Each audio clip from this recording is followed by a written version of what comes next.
Come, friend, now lend me an ear, for a tale of Victor the Weird. He went on an adventure with he, him, and himself, and also his mighty fine beard. Now gather round, I'll tell you about this mighty beast. He may look as human, as mere as you, friend, but soon your eyes will feast upon this marvelous creature with many body parts. His one shirt may fool you, but what if I told you his chest had 4 red hearts?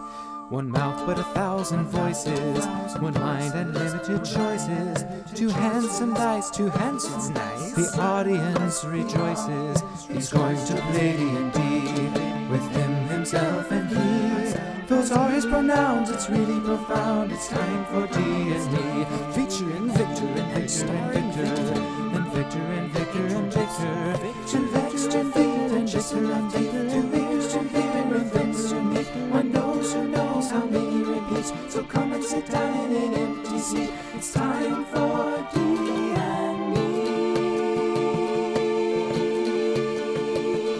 2 eyes, 4 cheeks, 2 souls on his feet, 2 hands for many new foes to defeat, 1 tongue, 2 lips through which to speak, but just one but. Hey everybody, I'm Victor Rivera, and this is D&Me, where I play with myself. I play D&D with myself, and welcome to episode 36. The theme song is produced and performed by Bradley Owens. You can find them on Instagram at Bradley Ovens, Bread L-E-Y, and welcome. We just played all of the D&Recaps before this show, so that was episodes 1 through 35. It was a lot of lore. Thank you so much, Aaron, for joining us for that. That's awesome. That's a lot, all said at once. Like, string them all together, all 7 episodes of D&Recap. A lot of shit has happened in this show, which is amazing. And, a lot of fun. It feels like Spark Notes, where you're like, okay, here's 3. Yay! Subscribed at tier for... You've been subscribed for 4 months. Thank you so much, Aaron. Oh, boy. Man, this whole Twitch thing's going great. I love it. It kind of feels like Spark Notes, where you get maybe a couple paragraphs for every episode. That's fun. Last week, I drank, because I've been kind of tired for the past couple weeks before that, so last week I drank a Taurus Crimson, and now I'm drinking a Monster Manual Mana or Juice or something, I don't know. So, it's hitting me good!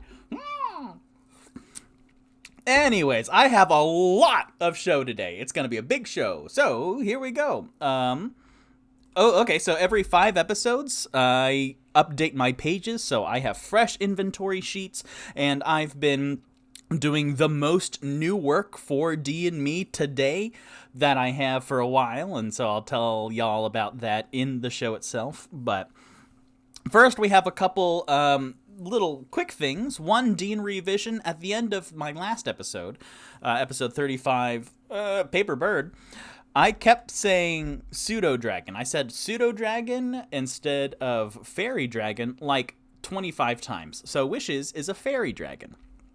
I was rewatching it, and then the first time I said pseudo-dragon, I was like, oh no.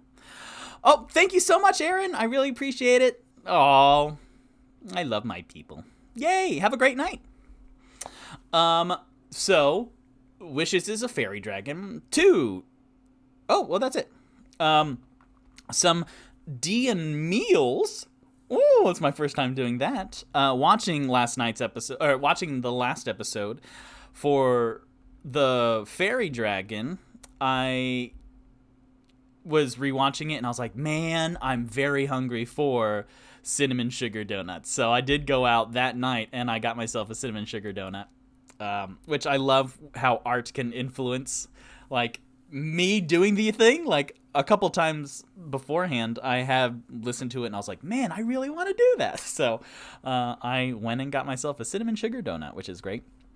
And then this past week, my wonderful roommates actually threw me a Victor Day, where they spent the day just being really awesome to me. And we made drinks from the Dungeon Master, a Dungeon Meester, a Drink Master's Guide. We made Release the Kraken, which was this awesome rum drink with blue caracal and gummy worms. We actually made that for D&Me'd like the drink this past Monday for my monthly get drunk and chat. So that, and then also they made a lot of food because they love to cook. They made a lot of food out of Heroes Feast. So they made this amazing ved bread, which is like some mushroom and cheese bread, and it was delectable. They also made Moonshay's seafood rice, which was creamy and delicious, just like me. And then they also made Delzoon's Tide Me Overs, which were like these Swedish meatballs that were like super crispy and absolutely delicious, and I ate all the gravy. So that was amazing. And that went so well that we will absolutely have more meals. So that's D&Meals, which is really cool. And it's a perfect segue because D&, research after the fact, when we went to Sweet Treat, which is the bakery run by Doe, the androgynous fire genasi, then a tort, based off of Toot Toot, would be a multi-layered cake, which consists of a lot of really thin layers. So if you imagine like 100 crepes on top of each other and then made into a cake, then that's kind of what a tort is. A tart is a 1-inch tall single serving kind of pie. Like you make it in muffin tins. And that's the difference between torts and tarts. So who says that D&Me isn't D&Me educational? D&Me educational. Sometimes they just don't fit. And then, before we get into D&Recap, I have some packages. So we're going to do a quick unboxing here. I have 2 big packages. Well, so let's go ahead and open that. But first, we need to roll to see who opens what. So, as always, Tipsy is 1, Onyx is 2, Rock is 3, Toot Toot is 4. 3. Hello, welcome. Victor assured me that there's plenty of wonderful things happening for today's episode, but we are opening the first number 1 package.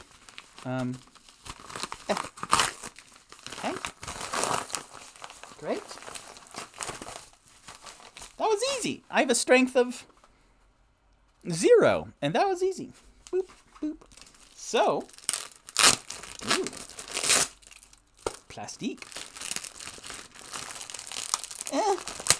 Okay. That one was not as easy. So this is Storm King's Thunder. Stand with or against the giants in this adventure for the world's greatest role-playing game. To fight giants, you must be giant. Ages ago, giants and dragons waged war across the savage frontier. These battles are long forgotten by the human civilizations of today, but ancient relics remain, and now the land shudders once more with the thunder of giant footsteps. That's amazing. So, Storm King's Thunder, and then Victor, do you want someone else to roll for the second package? Yeah, you know what? That's really generous. Thanks, man. You're welcome. I'll see you in a bit. Bye! I'm so energized and caffeinated. This is great. Tipsy is 1. Onyx is 2. Toot Toot is 3. Tipsy 4. Onyx 5. Toot Toot 6. 6. Toot Toot. Hello. I'm back. Did you guys like the D&Recap? There's a lot of them. I got stabbed in one. That wasn't, necessarily fun, however. All right. I have a strength of +2. What's going on? Oh, that was a lovely noise just to squeal on stream.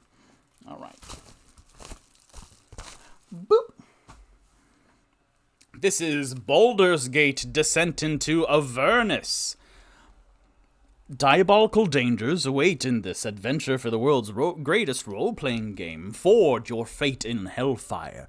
Welcome to Baldur's Gate, a city of ambition. Who has the Baldur's Gate painting? Onyx. Onyx has the Baldur's Gate painting stolen from the Kenku warehouse, and it is up in his room along with a bunch of his trophies. Welcome to Baldur's Gate, a city of ambition, corruption, and murder. You've just started your adventuring career, but already you find yourself embroiled in a plot that sprawls from the shadows of Baldur's Gate to the front lines of the Blood War. Boy, howdy. These books, are really well written, so that just the words come off of your tongue. But with that, we have so little books left to complete the whole collection of... Oh, no. Oh, okay. We have so little books left to complete all of the available Dungeons & Dragons, official campaigns guides and stuff. So, that's amazing. Only, the newest ones do we not have. And you can find them on the Amazon wishlist. Available on our Linktree. That's linktr.ee/D&Me Adventures and Gnome. One time... Hi, this is Victor. One time I was explaining the Linktree, I was spelling it out, to someone who hasn't heard me say it 36 times. And then he was like, and gnome. And then I could see him doing GN, and I was like, no. Yep, that one's a deceiving one. So, last but not least, I have something else here, but to roll for it, Teepsy is even, Onyx is odd. 1, even. Nope, odd. 1 is odd. Hey, what's up? Oh, come on, I don't know what's happening. Tipsy, you will open something soon. By the end of today, I'll have you open something else. All right. Okay. This is from, it says the Convex Crimson on it, so.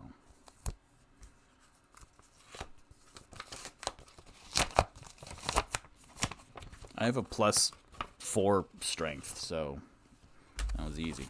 What? Hey, look, it's me.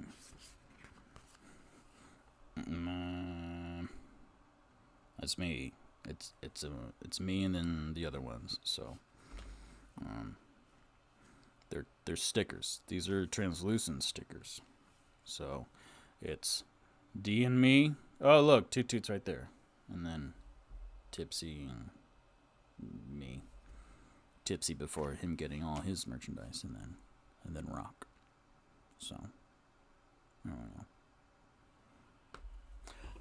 Yay! My stickers came in. I ordered my own stickers. Yeah, because I want them more than I want money. So, I'm going to put these on my laptop, and they're going to be amazing. And then, to answer what is on my shirt, this is Because I'm the Dungeon Master, that's why. Which is a shirt that someone got me for Christmas. This one's the extra large one, so. Yay! It's fabulous. So I owe Tipsy opening something. And with that, we are going to go into our D&Recap, which is amazing because I didn't think about this.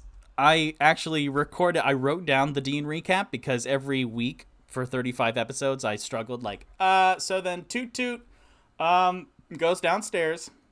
So I actually wrote it down, but in the pre-show showing of the D&Recaps, then you heard this already, but here we go. Episode 35, Paper Birds. The next day, Victorious regroups in Tipsy's Tavern's taproom. A healing Toot Toot discusses alternatives for finding the last doppelganger that doesn't involve waiting an anxious 7 days for the Castle Lantern Grulhun party. The group decides on sending Sir Cumstance a paper bird, a magical message that flies and delivers itself to its intended recipient, and following it. In order to better their chances, they stop by a bakery called Sweet Treat, where they meet Doe, a flamboyant fire genasi, and buy a cinnamon sugar donut for Wishes, the Seven Masks Theater's fairy dragon that has the same flying speed as a paper bird. Fun point of order also, pseudo-dragons also have 60 feet flying speed. So, that's everything, baby. Now, oh, okay. So, now we are going into episode 36, which is very exciting. A lot has happened. So, my boys went to go pick up Wishes the Violet Fairy Dragon at Seven Masks Theater, and they are going into the middle of the Sea Ward to release it. Well, here we go. Let's do it in character. All right, this is me, Rock. Hello. The half-orc wizard, the purple. And I have wishes now, and let's go into the middle of the Sea Ward. So, this is the Sea Ward. And let's see. Let's Sea Ward. Yes. Oh, bollocks. There we go. So what I figured, as I was preparing for this evening, was this is the Troll Skull Manor, now Tipsy's Tavern. And if they went back from the Seven Masks Theater, where I didn't actually put it on the map anywhere, but let's just say they went back to Tipsy's Tavern, and then this whole area from here, this is all the Sea Ward.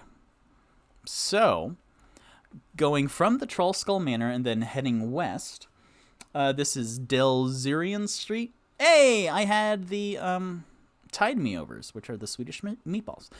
So, them making their best estimate, they will wind up like here, which is in the middle of the Sea Ward. So, let's just zoom into that a little bit more. Which, let's see, is there an easier way to transform this? Not really. Oh, maybe this button. Edit transformation. Nope, not really. So, I'm just going to zoom in. The only way I know how. Well, bollocks. Okay. So, over here is the street that they walked into, and then they would make their best estimate there, which is the middle of the Sea Ward. So, let's see, who has the map? I bet Rock has the map. Rock having the map, Rock will go... Well, does he have the map? I'm the map, I'm the map, I'm the map, I'm the map. What map of Waterdeep? He sure does. So with Wishes, this curvy-necked, like, fairy dragon perched on his shoulder, who's occasionally giving dirty looks over down at Tipsy, who returns them amusedly and is looking around because this is the first time Wishes has been outside of the theater for a while. So there's a little bit of apprehension, but there's more soaking in the scenery and the life outside. So Rock, doing some quick calculations, goes, okay, so from Tipsy's Tavern we go, and I feel that this is pretty equidistant. There's a lot of north, but we are next to the Street of the Singing Dolphin, which is right there, actually. And I feel that that's a good thoroughfare north and southward. And then Delzorian Street is the east to west that we are currently on. All right, so the plan is that I write a paper bird, one of my paper birds, with 50 words or less to Sir Cumstance, which he says in a hushed voice. And we release it, and then Wishes, if you could fly after it so that we can keep up with it, because as far as I understand, everyone else will be running on the ground to try and keep up with it. I believe that is correct, yes. And my running... athletics, I have a +3. Acrobatics, I have a +4. Rock, what do you have? Athletics is 0, but acrobatics is +2, which I feel like it's maybe not quite acrobatic.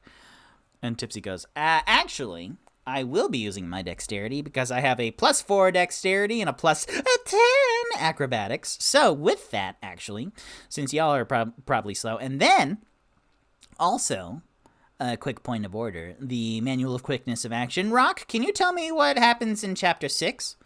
Oh, Chapter 6, it talks about combat and different classes, so it went into great length of the monk class.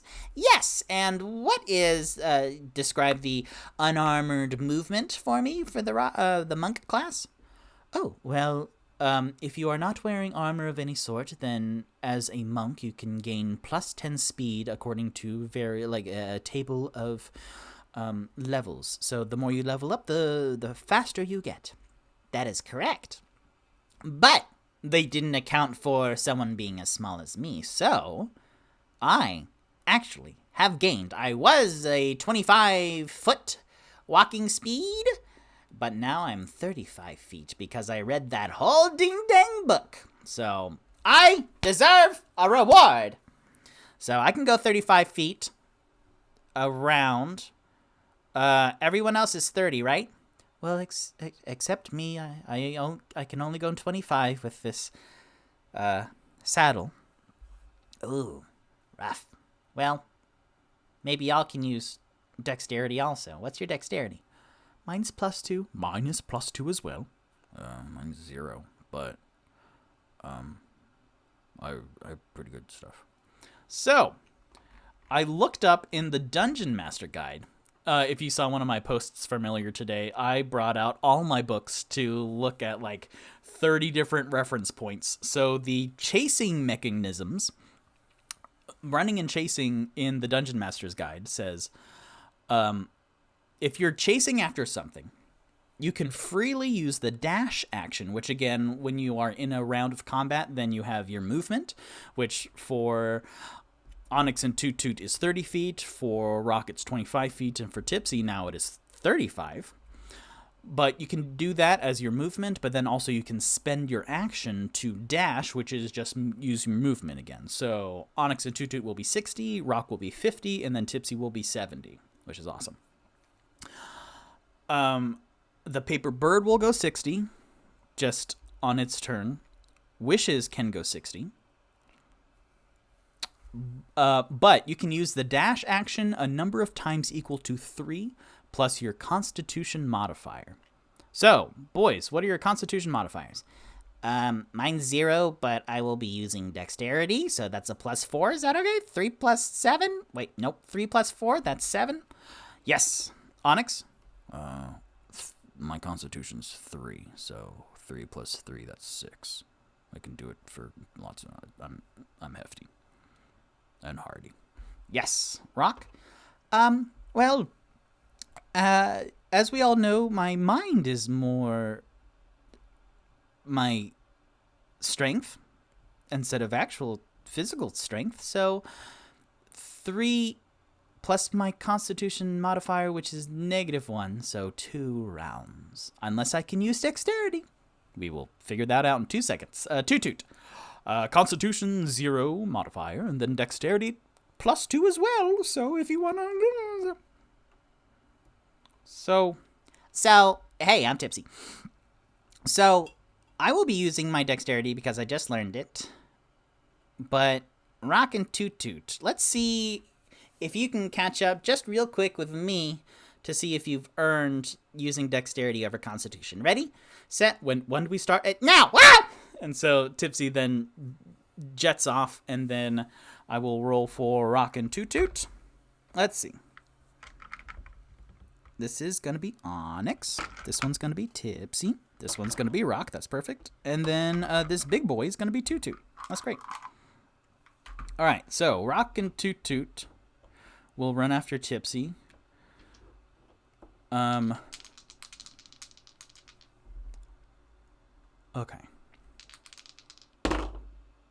All right. So Rock rolled a 15 plus 2 for his Dexterity, so that's 17. And then Toot Toot rolled a 9 plus 2, which is his Dexterity, so that's 11. So just darting down an alley and then back. Then Tipsy goes, okay, so Rock, You held up pretty well. I'm quite surprised. Maybe like the fluttering gives you aerodynamics or something, or wind drag. I don't know how all that works. You know how all that works because you're intelligent. Yes, that's probably right, huh? And then up comes potting, completely out of breath, Toot Toot. Okay, well, that dexterity didn't do well for me so much, so I concede. I will use my constitution. Oh, God, Tipsy is so fast. Thank you. That's what all my exes say. Well, no, hold on. So, yes, Rock rolled good, so he can use his dexterity, but Tipsy did not. Nope, then Toot Toot did not roll good, so he cannot use his dexterity. Okay, so, Rock, you will write the letter. You will release the letter. Wishes. And then Wishes narrows his fairy dragon eyes down at Tipsy. You're going to fly after the thing, right? Right? Okay, good.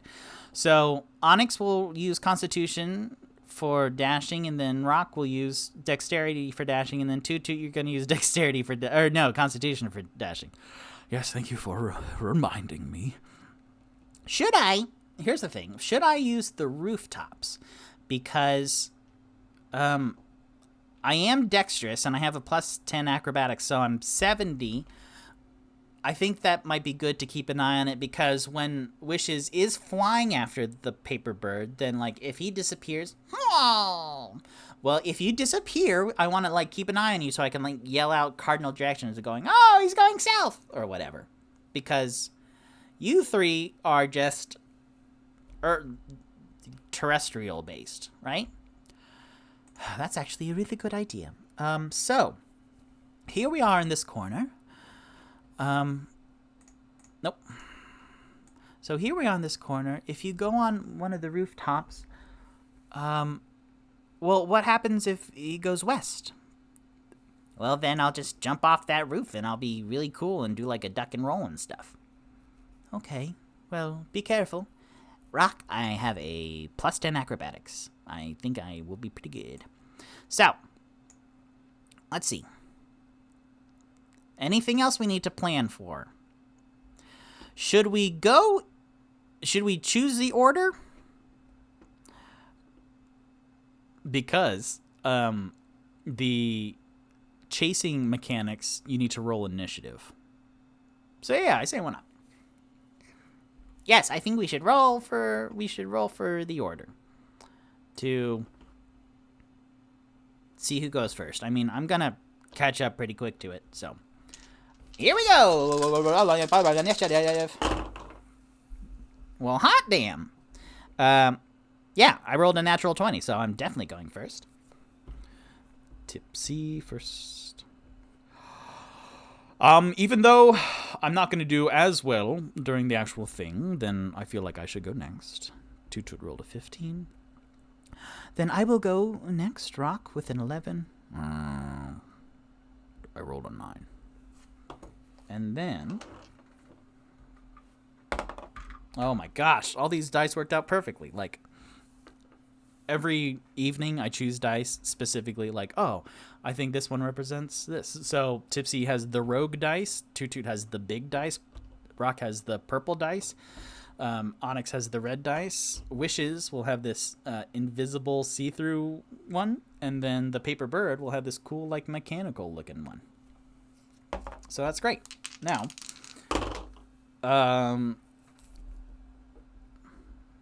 Wishes just... So you couldn't really understand. But then... Okay. So, let me just...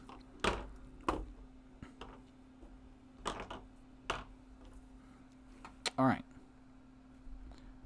Yes. Tipsy. 7. Because 3 plus 2. 2, 2. 3. Rock. 5.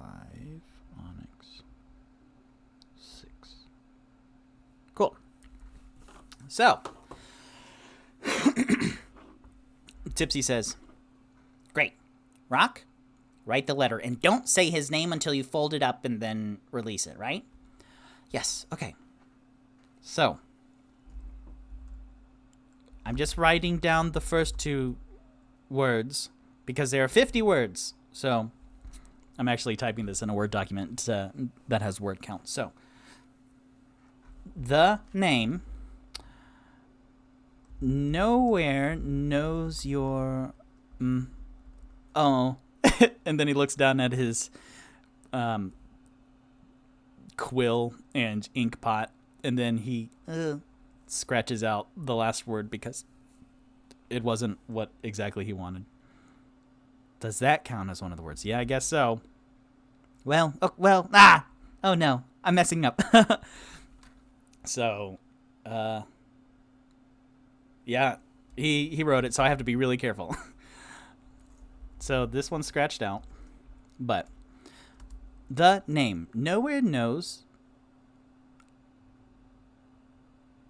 the doppelgangers. Oops, well, okay, so the paper bird will only be read by him. So even if it is caught or intercepted, then it will turn into ash, as it says in the item description. So I don't have to be coy with my wording, correct? I think that is accurate, yes. The name nowhere knows the doppelgangers are in Waterdeep. They've sent out... I like it because you put they and have together. So that's technically one word instead of two. Yes, that's called a conjunction, right? Conjunction junction. What's your function? Oh, I got that one. Hold on. Conjunction junction. What's your function? Wait, no, hold on. Is conjunction and, but, or, underneath, etc.? Contraction. Uh-oh. Hey, School of Rock kids. You two in the chat. Let me know.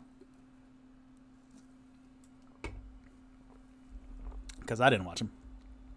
Nowhere knows the doppelgangers are in Waterdeep. They've sent out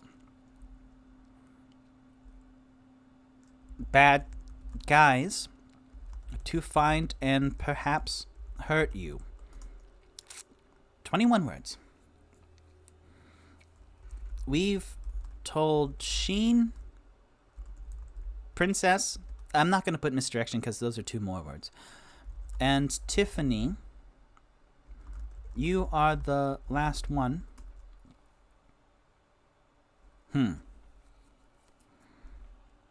Prepare and make sure you're safe. I have 12 more words. Conjunction are and if but. Then what's you putting they and have together? Contraction? Prepare and make sure you're safe. Contraction is don't wasn't. Okay, great. Yeah, that's right. I got it eventually. Yay, me pathing. God damn it. That negates. I was going to say, yay, me pathing high school and college. But I wasn't an English major. 12 more words. What do we do? So, the name. Nowhere knows the doppelgangers are in Waterdeep. They've sent out bad guys to find and perhaps hurt you. We've told Sheen, Princess, and Tiffany you are the last one. Prepare and make sure you're safe.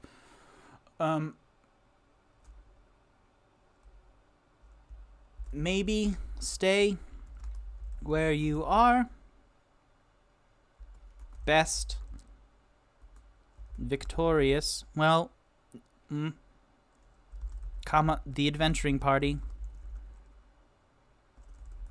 Full stop. That's 50. I did it. So, and then he folds up the paper bird according to the drawn lines on the sheet of paper itself, parchment, and then he folds it up and then holds it up into the air. Are we ready? And then everyone looks prepared. Sir Cumstance. Whew. And then he lets go. It kind of said like diagonally right then, but he lets it go, and then the paper bird shoots upwards and then starts heading. let's see, they're right here. So it starts heading eastward. And I'm going to zoom in the map a little bit more because we're going to have a chase scene and I want y'all to watch. So, the normal D&Me arrow represents... great. Something already didn't happen, but no, it's wonderful. The D&Me arrow represents... I'm going to zoom this in even more. Yeah, that feels good. Oh, look at these beautiful streets. So, the D&Me arrow represents the paper bird. So, it starts heading northeastward, and Tipsy, who is going first with the natural 20, goes, "Oh, shit!" Hold on a second.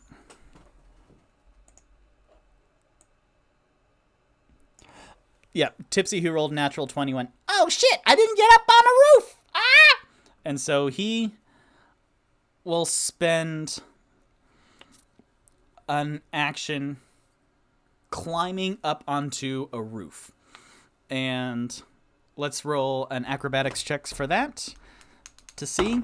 That's a 7, but plus that 10, then... At first, his hand slips on an exposed brick, and he goes, "This is not the great start!" But then afterwards, then he finds a flow, and like someone who is innately good at rock climbing, then he zips up the building and then runs across a rooftop so that he can keep pace with the paper bird. And then Toot Toot is next. So Toot Toot... these arrows are quite big.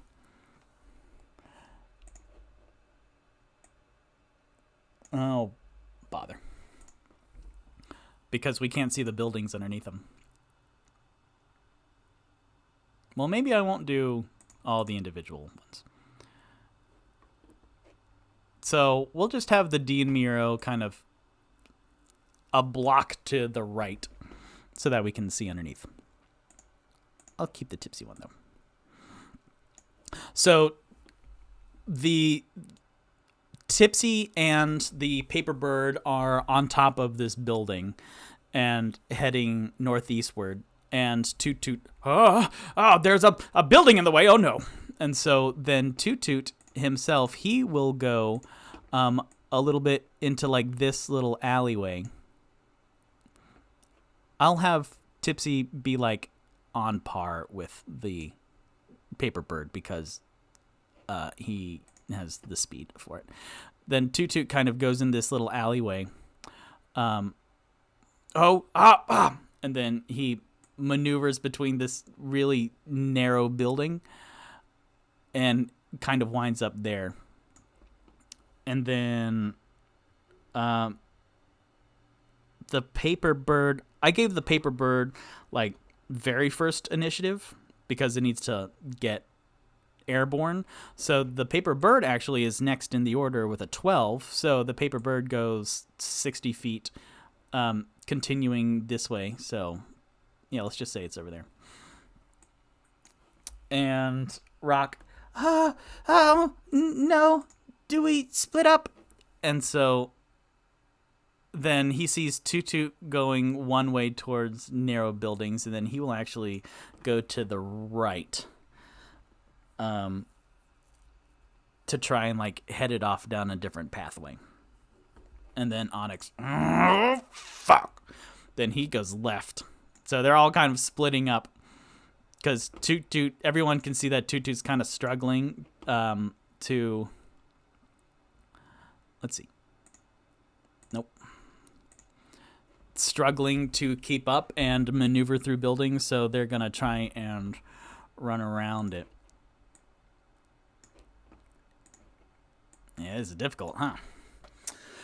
So, that's them, and then Wishes, in last in the order with a 6, then Wishes follows directly behind it, and what we can see for this first round of chasing is Tipsy's on top of a roof, keeping pace with the paper bird, and then zooming above his head is Wish's, like, keeping up with the paper bird in the air, where all of my boys have kind of split up. Let's make this even bigger to see if that helps at all.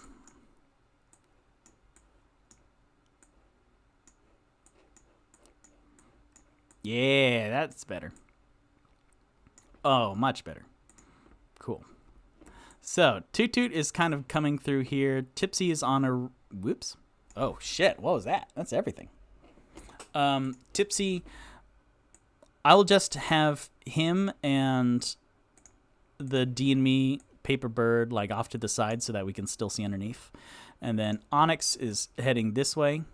Ooh, I will say that Onyx is actually, like, going not down Singing Dolphin, but between these buildings, because Toot Toot is, like, going through these buildings, and then Rock is going back towards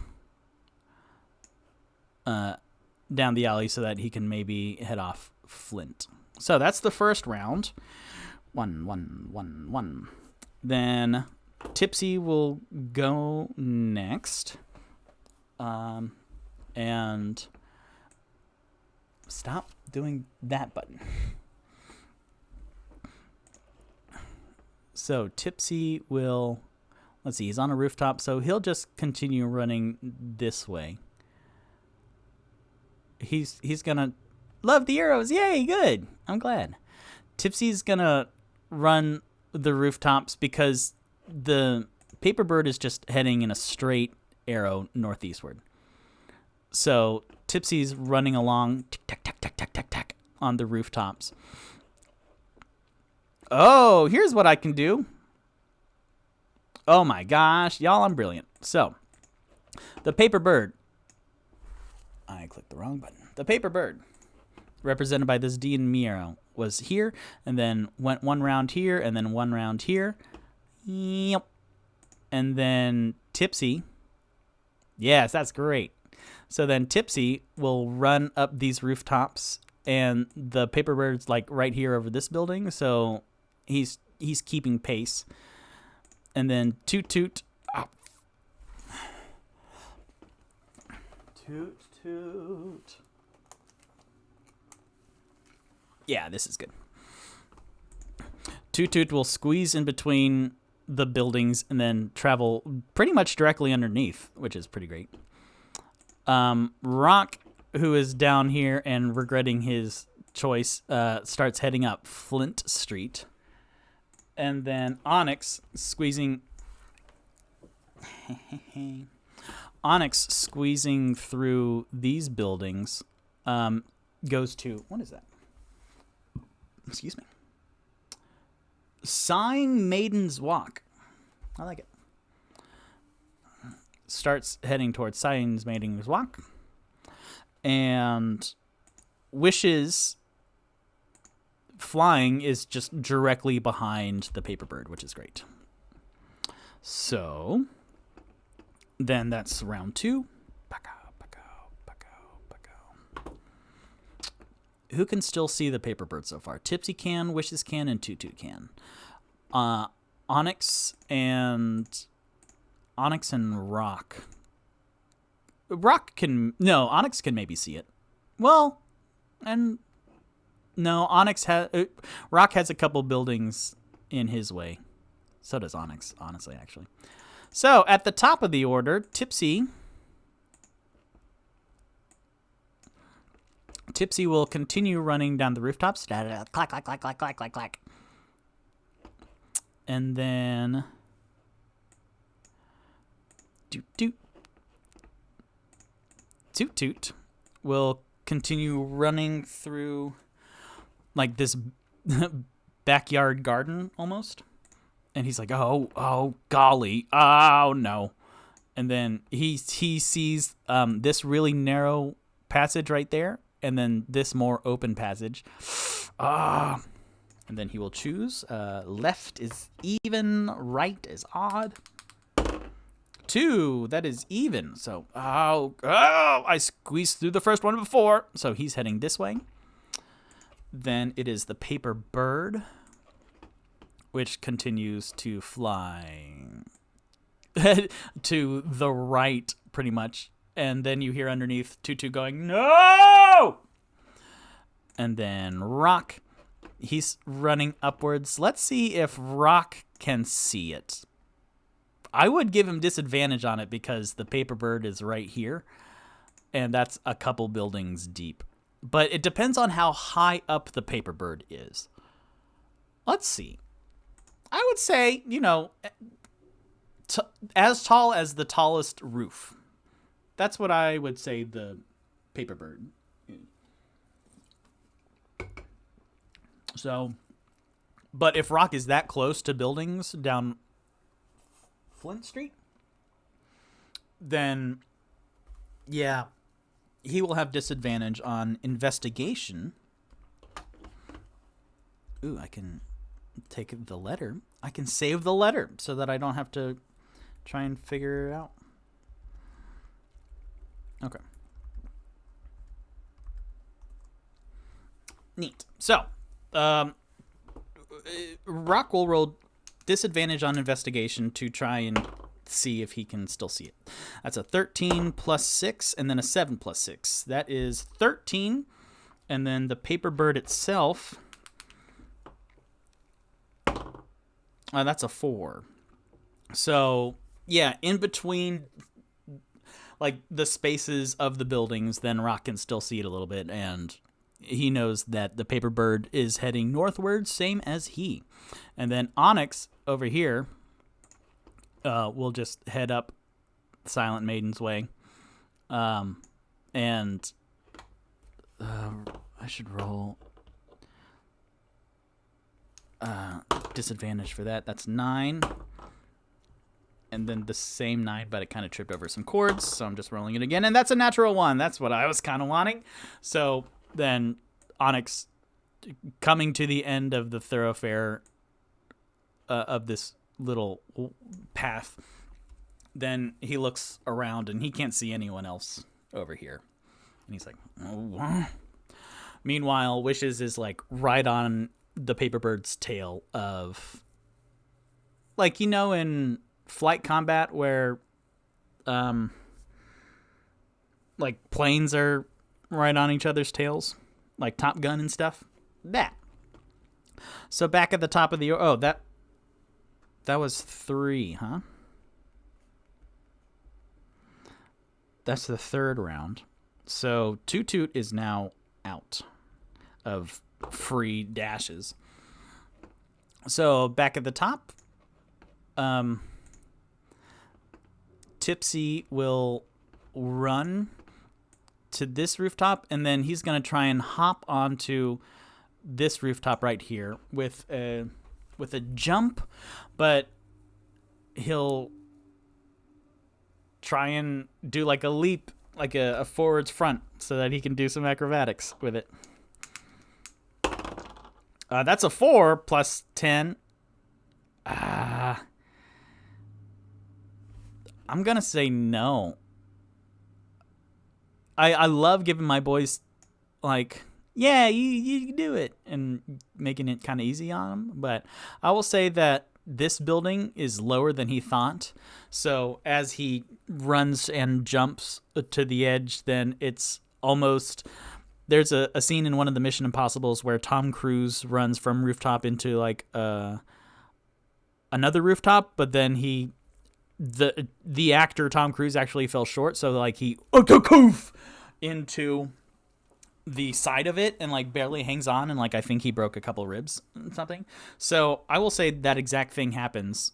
Tipsy miscalculated, and it's further on down, and he was distracted a little bit by seeing Toot Toot underneath him going down an alley and going, oh fuck! So Tipsy crashes into it, and then I will give him a dexterity saving throw to try and stay on the roof, and if he doesn't do it well, then he will fall off. That's a 16! A 16 plus 7. Yeah, great. So with a 23 dexterity saving throw, then he very much Tom Cruise. hits his gut into the side of the roof and then clambers on, but he doesn't get to like go extra. He doesn't get more movement. He just is able to reach that rooftop. Yeah, that feels very good. Then Toot Toot underneath, now a bit winded, and then looks up to see Tipsy taking a roof to the tummy. Are you all right? Yeah, no, but it's fine. It's kind of heading to the right. I know. And then Toot Toot will kind of backtrack. Well, shoot. Will he continue going forward? Or will he try to course correct to go right? Because he saw... Okay. Right, even, forward, odd. 16, even. So he actually backtracks. And then starts heading down this bigger way on the right. The paper bird continues... God damn it. Clicking the wrong one. The paper bird continues going forward, and then Toot Toot feels in the right because he chose the correct. He chose literally right, but he chose the correct path. But Toot Toot is, well, yes, he will. So an additional little thing for the chasing mechanics is each additional dash action it takes during the chase requires the creature to succeed on a DC-10 Constitution check at the end of its turn or gain 1 level of exhaustion. So Toot Toot will go for a 4th. 12. Great, he makes it. A 12 plus 0 Constitution, so he gets a 4th. Rock. These arrows are working very well. Rock continues heading upwards, and he can see the paper bird cresting over one of the last buildings on Ivory Street, and just continues on his path. And then Onyx, he can't see the paper bird, so he's just gonna step out into the middle of the way, frustrated and kind of looking down the left, looking down the right, and he got kind of discombobulated because we have the benefit of seeing everything from this bird's eye view, but he sure doesn't. So I'm going to move everything down this way. And back to the top of the order. Pop. Oh, I can keep that probably. Back to the top of the order. Then Tipsy, kind of winded. He will go, instead of chasing it to the right, then he will actually go to the building at the end here and kind of Batman stand on the rooftop, and then he sees Onyx down here in the middle of the street. And Tipsy goes, Onyx! It's to your right! And Onyx goes, okay. And that, and then Toot Toot. Let's see. The ears of Toot Toot's arrow mixed with the arrow itself makes it look like Toot Toot has the ears of Grogu. Oh my gosh, that's adorable. That's very cute. Oh, I'm trying to think if that's like a good coloring book D and artistry to color. I have thought of making Toot Toot into Max Rebo, who is the blue elephant at Jabba the Hutt's like thing with the piano, like a inner tube around him. So that's very good. Yeah, we should think of Star Wars characters from my boys. Because May the 4th is coming up. Holy crap. Do I have a D&Me close to that? I don't know. So Toot Toot then kind of panting, just exit out of the alleyway there. And the paper bird keeps going. So Toot Toot can see it going over his head, actually. Rock, with his last dash action, then Rock catches up to Toot Toot.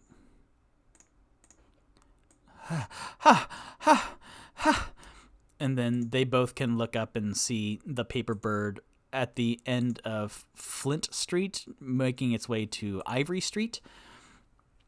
And then Rock goes, "It's there." And then Toot Toot, I know, oh, jeez, this is a lot. I have to slow down. And then Rock goes, "I just hit the wall myself."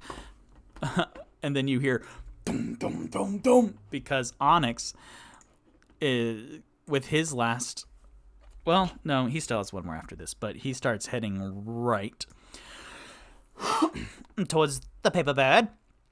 May 4th is next Wednesday. Oh my gosh. I have to do a Star Wars thing, most definitely. Future Victor, write that down. Okay. You hear bleeding in from the future. So, Onyx chases towards, let's see how close everyone is so far. Tipsy, okay. Toot Toot's right there. Oh, they're getting close to it. Yeah.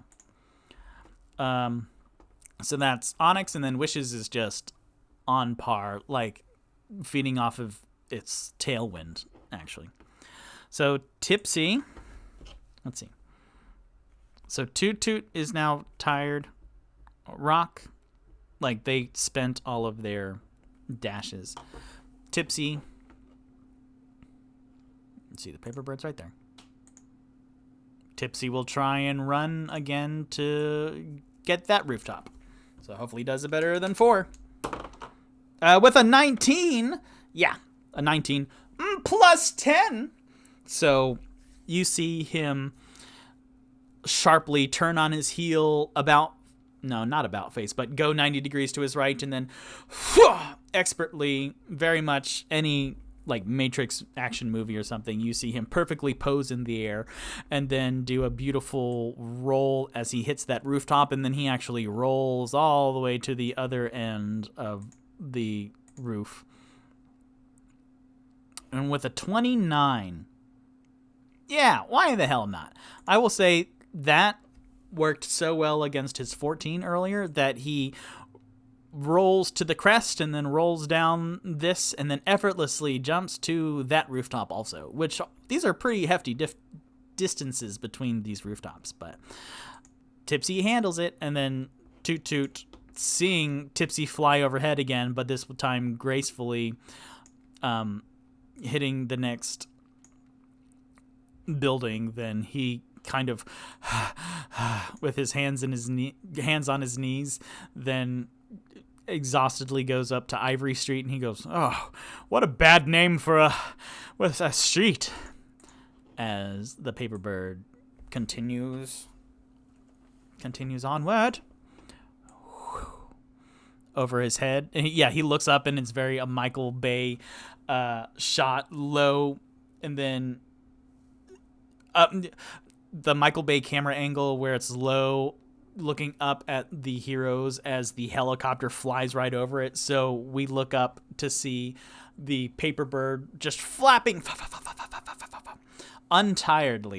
tirelessly as Wishes zooms past it, gliding through the air, expertly cutting through it. And then Rock catches up with Toot Toot, and they're just both exhaustedly, oh dear, as this bullet train of force.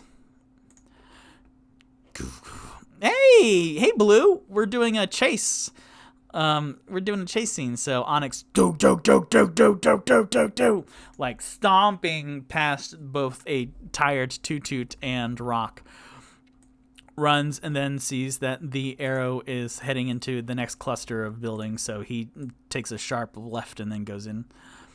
And Tipsy, now at these rooftops, he cannot jump across Ivory Street, so he will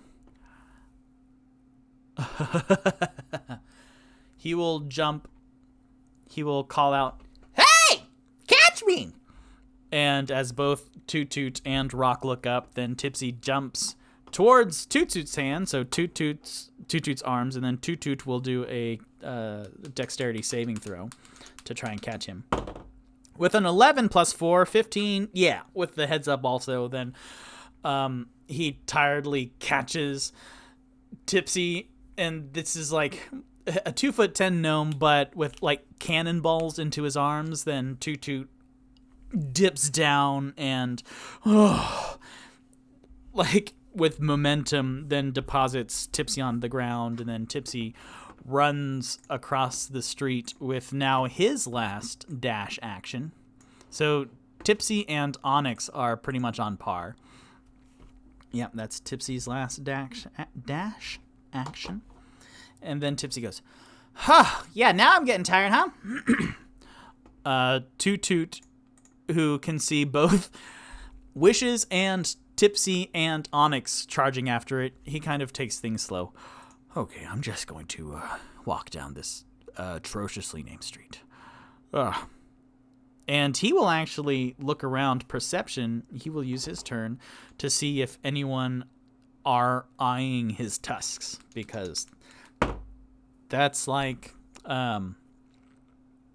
if you look into a building that says, "We steal your organs," then he's like, ice tub kidney bath. Then he's like, no.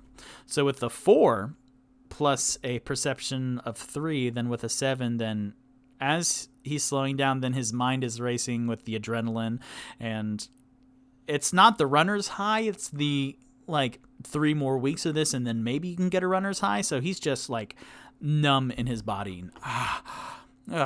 Golly. Ice tub kidney bath, band name. Yeah, I thought, Sarah, you typed bad name in the chat, and I was like, no, that's a band name. And then I reread it, and that's band name. Yeah, that's great. I would say with like that death metal, like Norwegian death metal band font, that it looks like dripping, creepy, like really angular. I wonder if there's a font generator of that online. So Toot Toot's walking tiredly behind it, and the paper bird. I have to Control Z whenever I click the wrong one, so the paper bird zooms forward. They're opening for parking lot drinking horn. There should be one. Yeah, I know, right? Where sometimes you just can't read what the heck the band name is, and you're like, okay, that's a bunch of trees, I guess, it looks like. Parking lot drinking horn. Yep, I have it right here in my room right now currently. Paperbird goes forward. Rock, seeing Toot Toot tiredly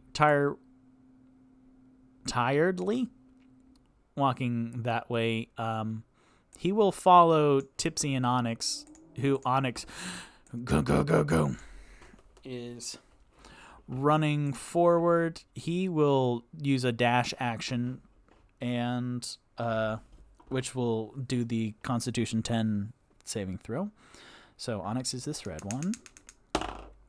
A 6 plus his 5 Constitution saving. Oh, check. DC. Okay. A 6 plus 3. So actually, yeah, with just a check instead of a saving throw, then that does not. A 6 plus a 3 is 9, which does not meet the DC 10 Constitution check. So Onyx has 1 level of exhaustion now. I don't remember what that is. So let me look in. Oh, nope. I think it's in conditions for the player's handbook. Conditions. Exhaustion, yes. So Rock with 1 level of exhaustion has disadvantage on ability checks. So that's good to know. Top of the order, Tipsy. He will dash as well, so he will make a Constitution check.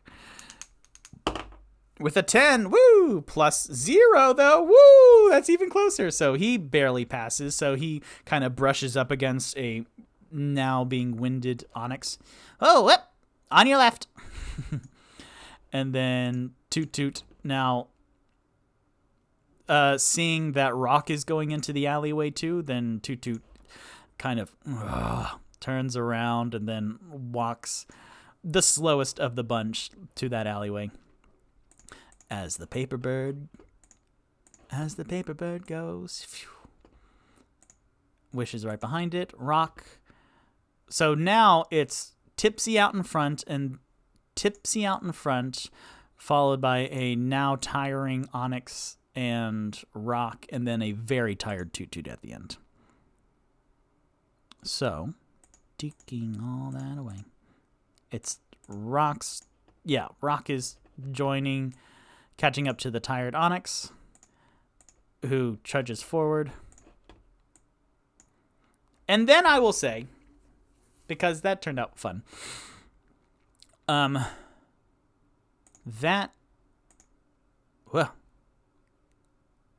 cool. So, then, with this, as Tipsy goes forward, and then Onyx, Rock, and Toot Toot all kind of gather up tiredly, then the paper bird disappears above them, and disappears beyond rooftops, and then you see Wishes kind of dive down, and everyone kind of spill out into over this little courtyard and alleyway in between buildings, where they see... That was pretty fun, huh? Chase scene. Where they see this lavish building. Let me transition to my next little bits here.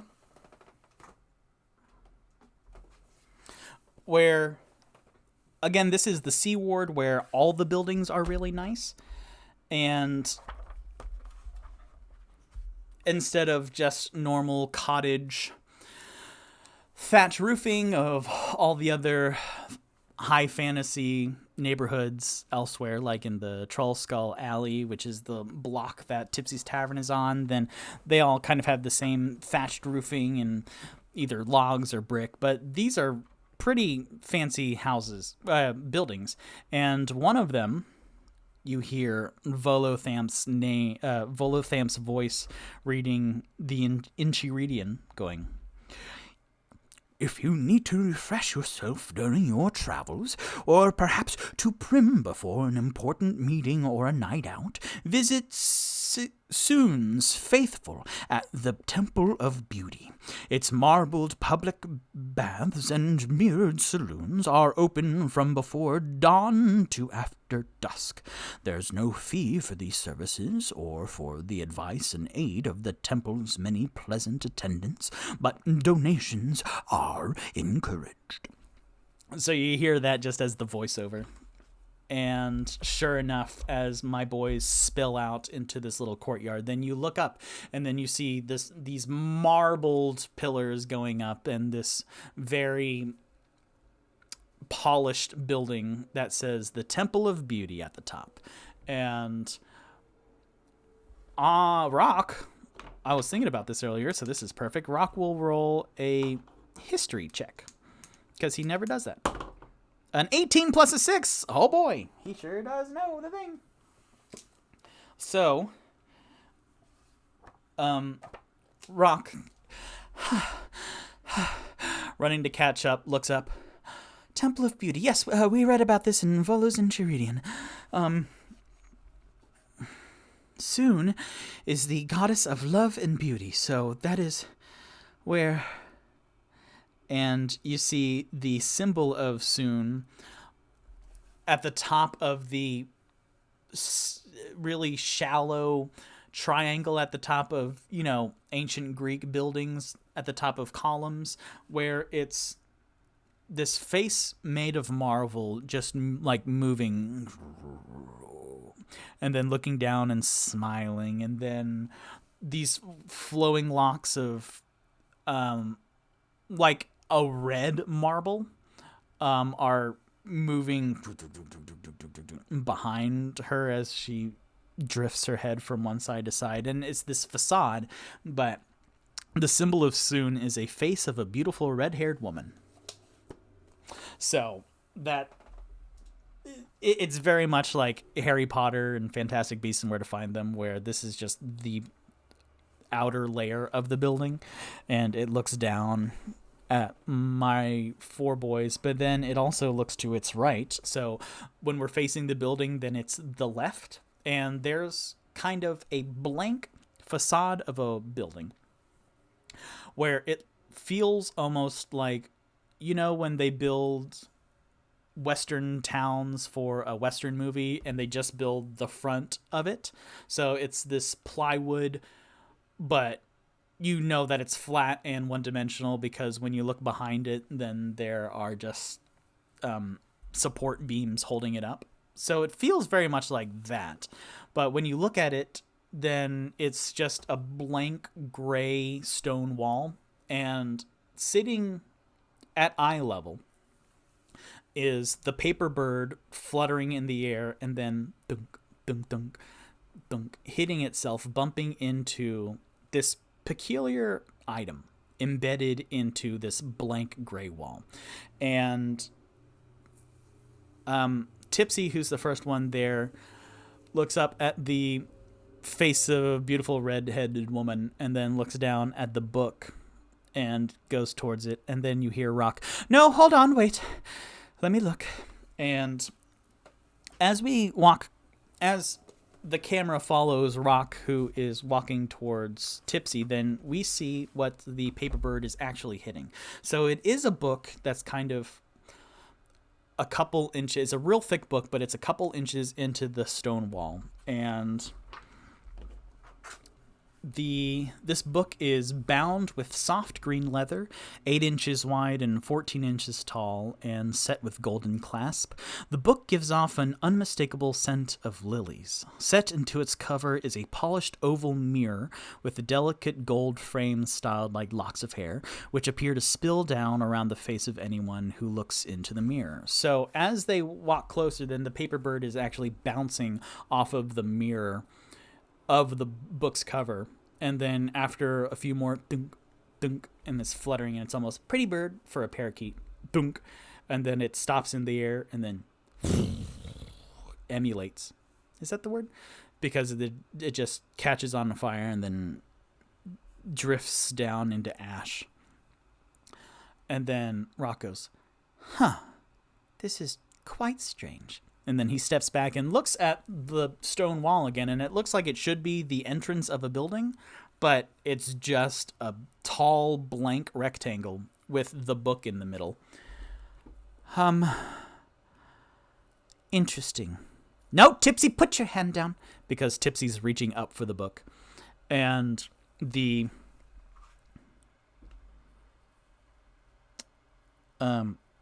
gold frame of the mirror styled like locks of hair, the gold frame, the individual strands kind of drift off the book and almost not tentacle as in octopus and stuff, but like more like sea anemone, like drift and reach tendrils. These silky webs almost kind of reach for Tipsy's hand and face, and then Rock comes forward and pushes Tipsy back. "Hold on. I think we're quite tired, and we found where Circumstance might be, because," as Wishes flutters and perches himself on Rock's shoulder, if Circumstance is indeed on this plane, then the paper bird would have delivered itself to him. So the fact that... Listen, I love books, and I always find myself getting lost in a book, but this is ridiculous, he says, looking back to the rest of the party, who Toot just entered into the courtyard with his hands on his knees. "Wait, what did you say? Was that a joke? I missed it." And then Onyx kind of like falls onto his knees and then slowly lowers himself so that he's face down in the dirt, and then with one big huff, then the dirt of the ground clouds up around him and then settles. "Okay, maybe we should take a bit of a break as I examine whatever this is.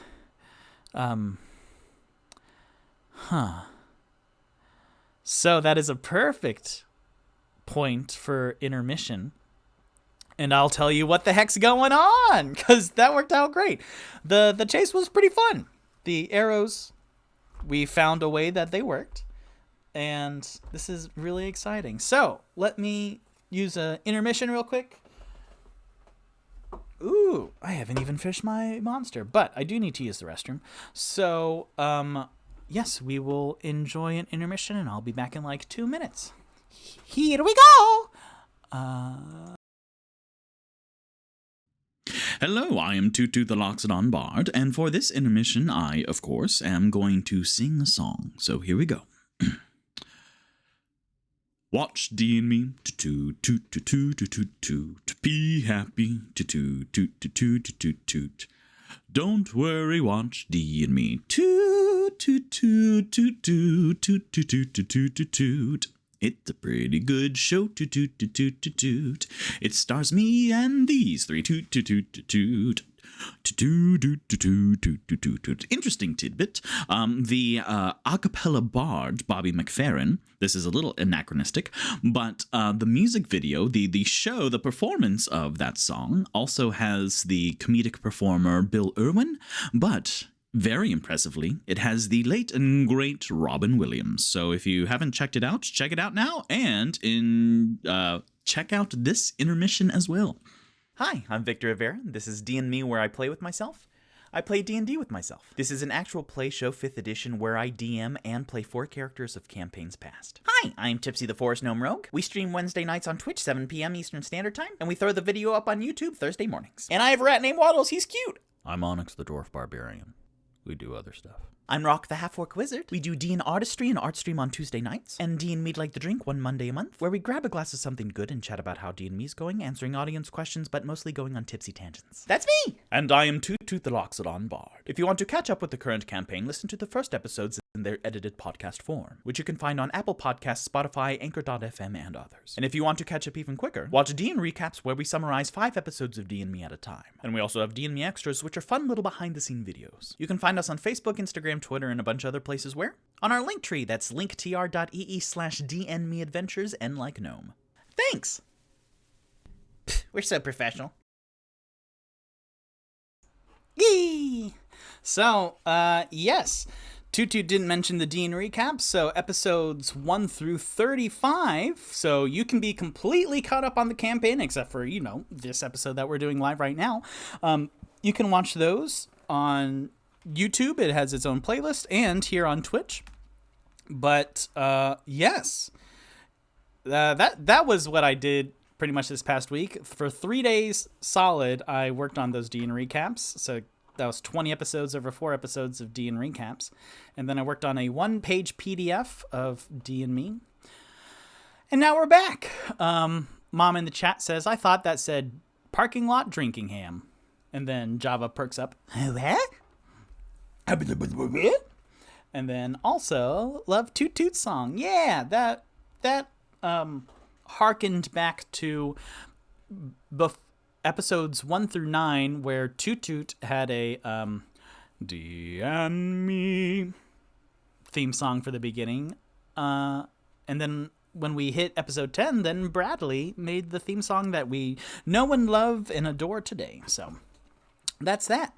And we're back. Hello. So, I just want to check all my notes. Here's what's going on. So as my boys take a break, they're going to take a short rest to heal Onyx's 1 level of exhaustion and for everyone else to catch their breath. So,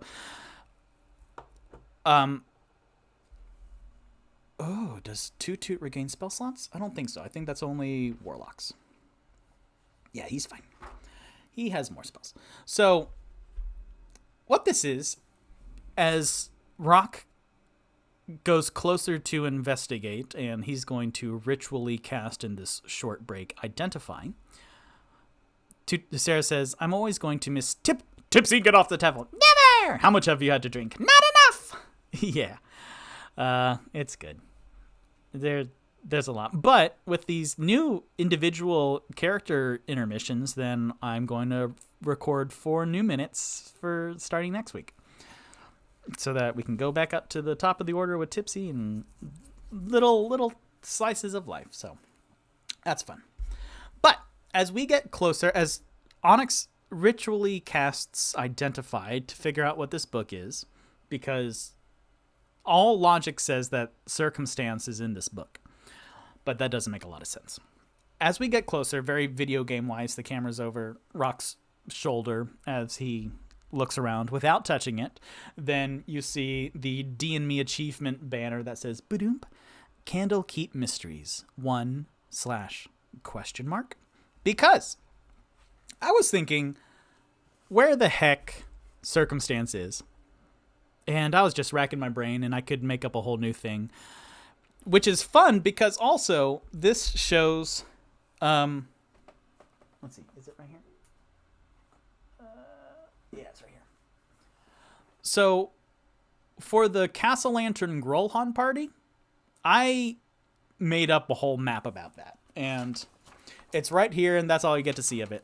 But this shows that even if I play my own Dungeons & Dragons game where it's one person playing, then my characters can derail my DM work because I'm not going to use that map right now. We might come back to the party, but with them sending a paper bird to find Circumstance, then I had to concoct something completely different. So what I'm doing is there is a book called Candle Keep Mysteries, which I got from one of my awesome viewers at the beginning. And these are 17 like bite-sized adventures. So I decided, you know what? And then I flipped through it, and beginning with this episode, we are going to go on an adventure. And I don't know what's going to happen, sincerely. I read the first introductory pages of what the heck the story is, but I have not looked at the details of the map. I don't know what's in the individual rooms. So we will be going into this book because the Candlekeep Mysteries is like a library, and then there are 17 books with like different mysteries and adventures in them. So we are going to go into one of these books and go on an adventure, and then Victor, in one of the purest forms of dramatic irony, I don't know what's in any of these rooms. I don't know the order. I know the big, hey, Hope! Hey, I'll be stopping in and out as I've got some other streams to check into too. That's one of the names of my characters. Check in toot. So thank you so much, Hope. Oh, wow. So, in one of the purest forms of dramatic irony, I won't know what's going to happen in these rooms, or who we'll meet, or what traps there are. And for those of you playing at home, this is going to be the map. Oh, I didn't even make the map. No, I did, but how am I going to do the map real quick? Hello, Hope. Oh, you're so sweet. Hope is amazing. And then, actually, Hope, this past Sunday, gave me a shout-out on the community support stream. The time code was 422 to 425, so I'll go back and she's given me permission to clip some stuff, so that'll be really fun. Okay. That was all stalling so that I could remember how to screen share.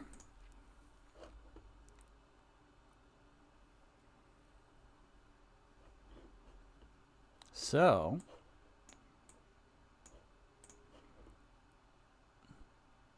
$422, nice. So, get that silence out of here. Oh no, that's been up the whole time. So, this is the map of the book we're going into. So, hi Hope, I tuned in for a part of your stream Sunday and it was so lovely. Please keep up the amazing work. Yes, right? Yeah, Hope's amazing. And then Sarah, Spruce H, actually showed up right at the end of the shout out. So when she said, oh my gosh, I love D&Me. And then you went, oh my gosh, you love D&Me. So that worked out perfectly. Oh, thank you so much. Yep, totally agree. Hope, did you end up getting the Star Wars fleet numbers? Because I was 12 out of 15. I leveled up on the stream. So let me know. So this is the map. We're going to explore this together. But let's go back to this. So, how do this do? I have so many.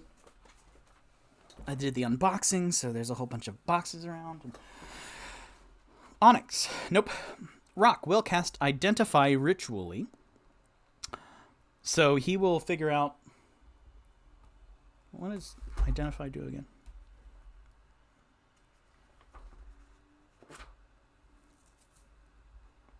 Identify. Ooh, he needs to touch it. Okay, so learn magical properties of touched item. So after examining it for like 5 minutes of not touching it, and then as he moves his head around the book, then the hairs kind of drift towards him. And it's very seafloor vegetation drifting, magnetized towards his face, which is a little disconcerting.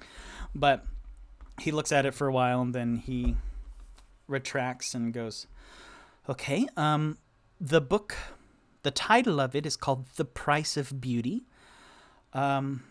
So here we go.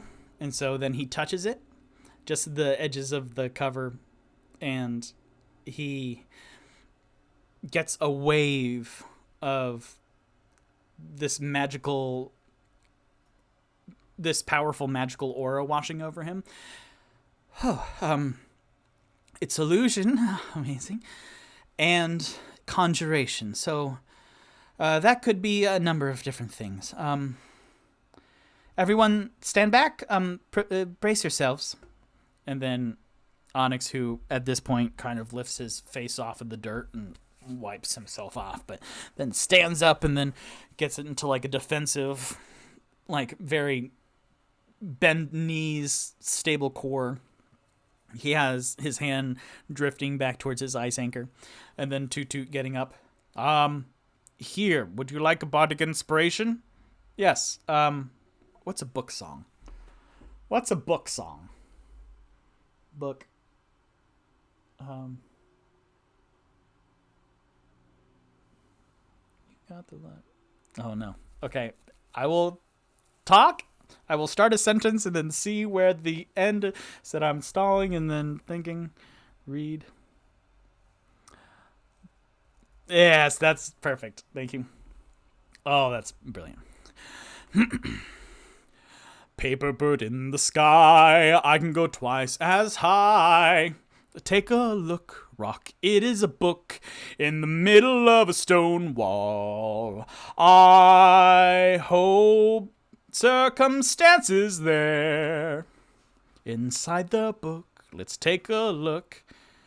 I'm pretty nervous. Great. Good job, Sarah. Good call. So, yep, Rock opens it, and I'm trying to figure out. Okay. Cool. So, Rock opens, well, okay.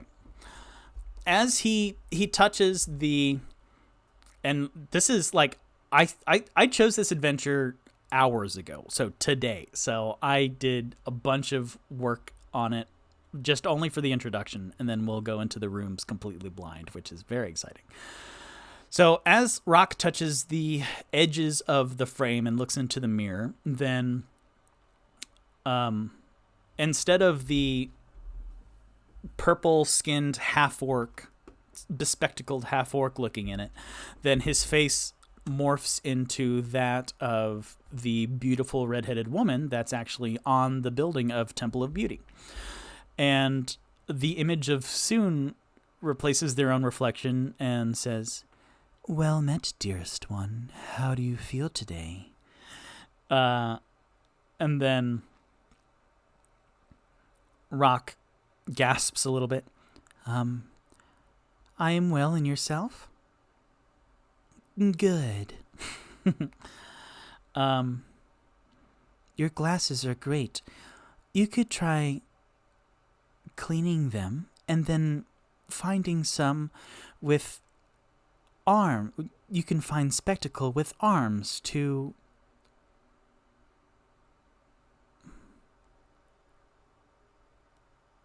draw attention laterally across your face.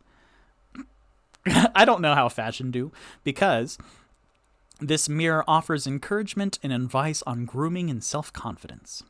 So, Rock goes, oh, no, I like these little pinafores. Is that what they're called? I said pinafores in an episode eons ago, and I don't know if that's the right. What's the little clippy doo-ahs? What are the small little glasses? I like these, thank you very much. And then the image of the beautiful redheaded woman, who then the hairs drifting towards Rock like change into this beautiful ginger, but then when Rock holds the book, then it turns into his black that he has going on, and then into purple. You can't make me say penis on stream, Sarah. Pinsnez? Yeah, nice try. Never gonna say penis on this stream. The words that are coming... So... Yeah, so it was Rock's face looking into the book, into the mirror on the book, and then it turns into Soon's face. But then it kind of flickers and goes from the... Never. You're much too mature for that, sir. Yeah, exactly. I remember another one where... No, I'm not going to go into it. But it's Rock's face, and then it changes to an image of the goddess of love and beauty, and then it flickers to the svelte Asian gentleman that Rock disguised himself into as he enters Bookworm's Treasure on Fay Day to meet Paige. And then it flashes to the graceful Indian woman that he turned into to gather information on the Plaza Gralhund. And then it flashes into this big, beefy black man. And then it just goes through this diverse range of faces, which Rock is baffled and amazed, because some of these are visages he's only practiced in the mirror at home, like by himself. So he looks afraid behind him at the boys, who look back with concern and then actually step forward, and Rock's going, yeah, no, it's fine. And then he looks back into the mirror as it continues flashing faster through these faces, and then of pretty much everyone that Rock knows, but they have the similar face structure, like the bone landscape underneath. So these are Rock looking, like Rock disguising himself using the illusions to be these different people. So that's disconcerting.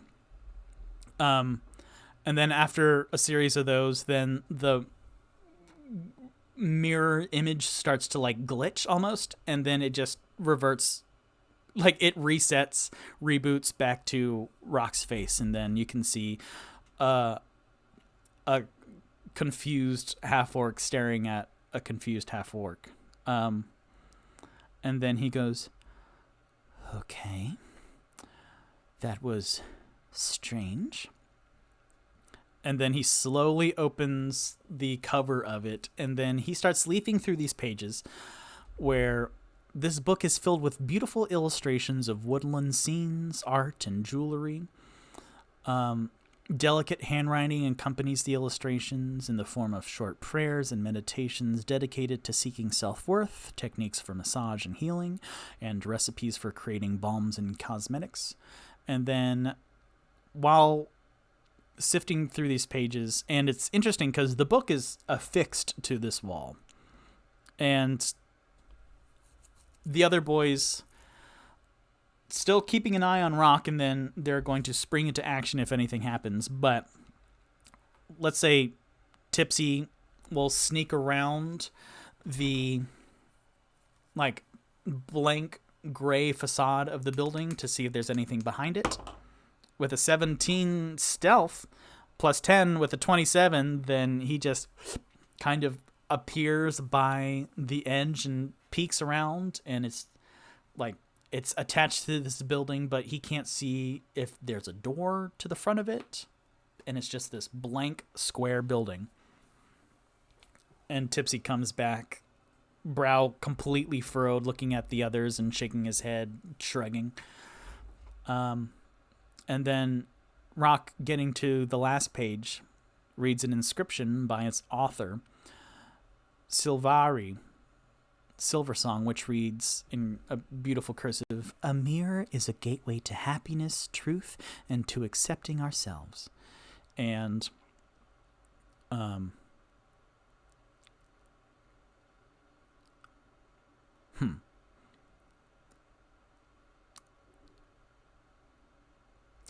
Then, awesome.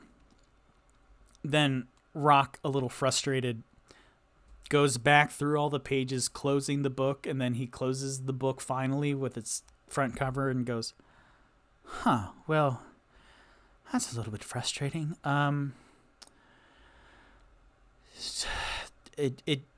scanned through it quickly. I'm a pretty quick read, and it doesn't say anything about portals, and this is frustrating, and I'm tired. And then the book, he hears a voice going, "If rest, relaxation, or transformation is what you need, then follow the lilies, dearest one. I am sure Salveri will see to your needs."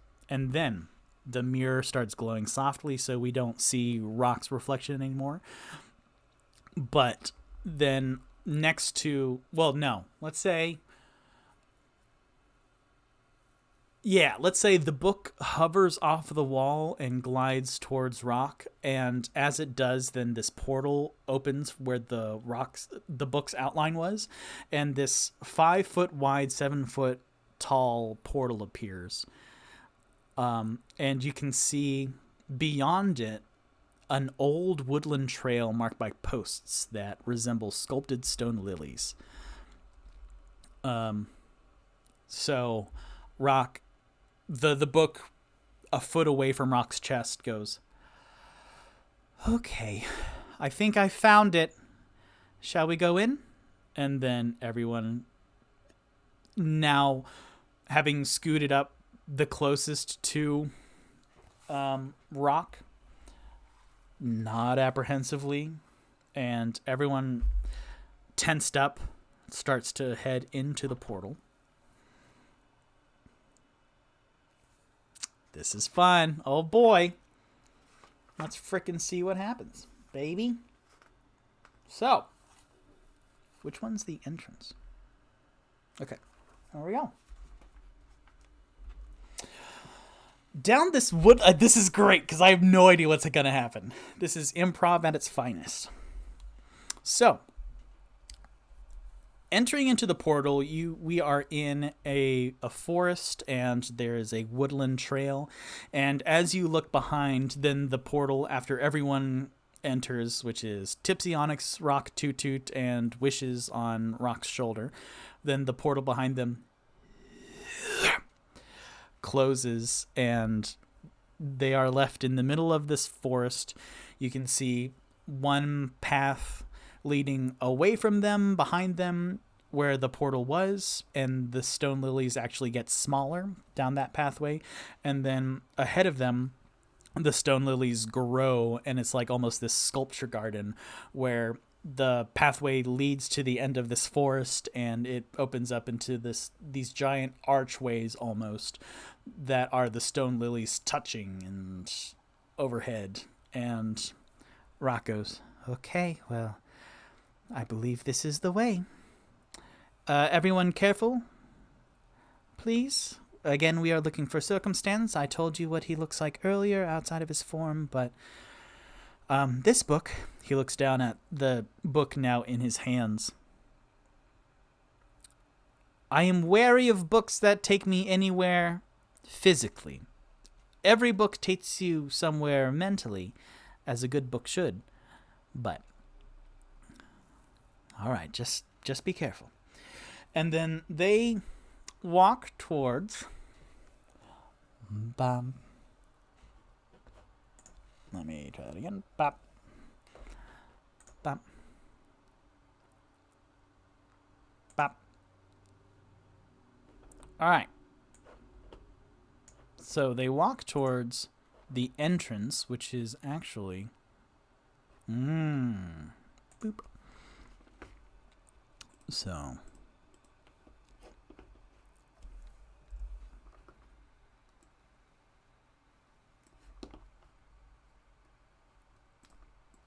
Okay. So this entrance right here.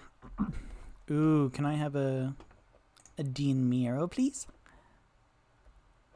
There you are. Jesus God!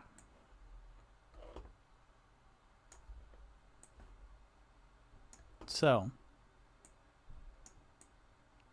this little entranceway right here. As we walk up out of the forest, then we see this beautiful mansion sitting in a pasture. Arrow so big. Yeah, that was frightening. We see this big building, beautiful, again, marble and pristine outside, and the woods open up into this clearing where this... Is it multi-storied? I actually don't know. This beautiful building with roofs that come to points greet everyone, and beyond it you can tell that there's more. There's a couple other buildings further down into this almost valley, and they walk up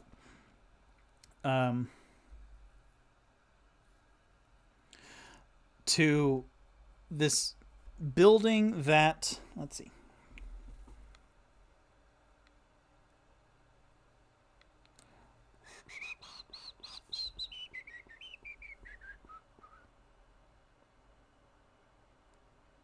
Yeah, this building again, it's beautiful marble on the outside, and the door, as we get close to it, they are double doors, and they are carved with images of water lilies on it. After standing outside the doors for a little bit, everyone listening, then you can hear like some water and some soft music playing on the inside. And gathering courage, then Rock will reach and open the door. The double doors open to the sound of a bell. Beyond the doors is a lobby, a large lobby, the air heavy with the scent of fresh lilies. The walls and stone are of polished floor. It's luxuriously appointed, and a desk at the center of the room holding neatly piled papers and fresh-cut lilies in a vase. A dark-haired man in fine clothes stands up from behind the desks and asks to see you. Welcome, friends, to the Restful Lily. Freshen yourselves up in our luxurious bathhouse, or perhaps you enjoy a massage, haircut, a shave, or a pedicure. Oh, road-tired feet simply cry out for comfort. Whatever your pleasure, I am here to serve. He greets the characters warmly, and then he exits behind the desk and walks towards... Here, let me get this first room, which is T1 Lobby. Let me get that fully...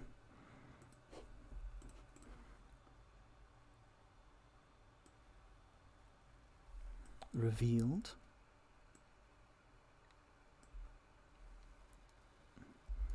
This is awesome.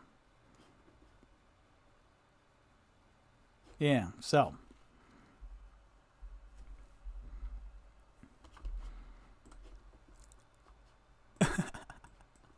Amazing.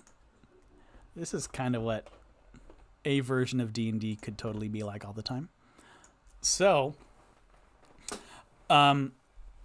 yeah, there's a desk and then some big old ferns and stuff inside, and then you could see a door to the left, a door to the right, and a hallway beyond. And this dark-haired man, really big, like very top-heavy, but muscular and strong, and a darker brown skin too. He walks around the desk and awaits a response, and the boys kind of and then Rock at the head of the pack. So this is a bathhouse? Yeah, this is the Temple of the Restful Lily, so welcome in. We're always happy to see adventurers here. Would you like to hear our services? We are looking for someone. Well, we have plenty of friends here, so if you want, you could explore around, but just to tempt you a little bit. Does it smell like lilies? Because if so, I'm visiting. It absolutely does. So this gentleman goes, I'm CF, by the way. It's very nice to meet you. Yeah, relaxing at the Restful Lily. The Temple of the Restful Lily offers many services and treatments that characters in search of rest and respite can make use of. So, entry to the bathhouse costs 5 gold pieces per person and includes the use of the Enchanted Baths, a comfortable robe, and a private changing room with a lockable trunk to store all your weapons and equipment so they're safe. And then lodging for visitors who want to stay overnight at the temple is available at the cost of 4 gold pieces per person. Meals cost 5 silver, and the lounge offers a wide range of beverages. To which Tipsy, Characters, and then he looks over at Onyx and nods his head respectfully. Can enjoy a haircut and a shave or a waxing for 2 gold pieces, 1 silver piece, or 10 gold pieces, respectively. Massages can be booked for 20 pieces and last for an hour. And a manicure and pedicure costs 2 silver pieces. Seth finishes looking down at Rock. The pedicure might incur an additional fee depending on the cleanliness of the customer's feet. So that's what we offer here. So if you'd like to go in and explore around, I'd be happy to give you a tour. And maybe we can help you find your friend. Who are you looking for? And then, that's an interesting question, huh?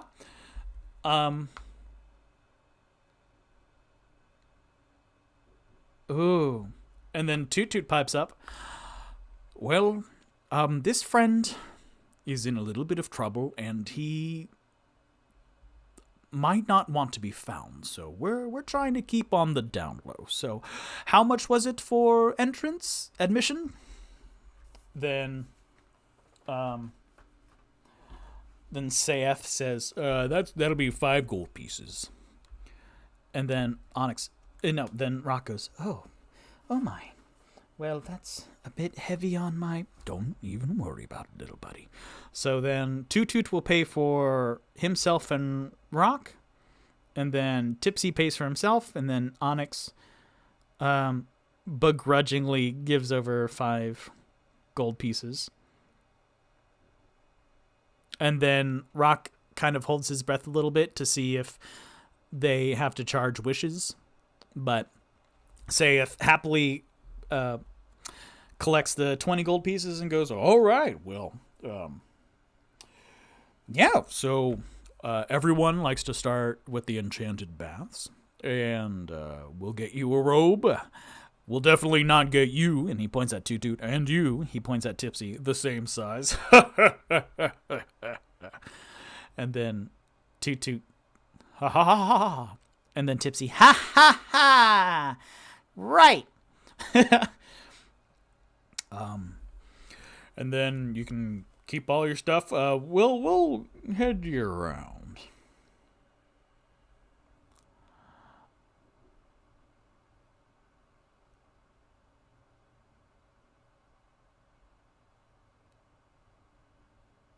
Amazing. So, well, shoot.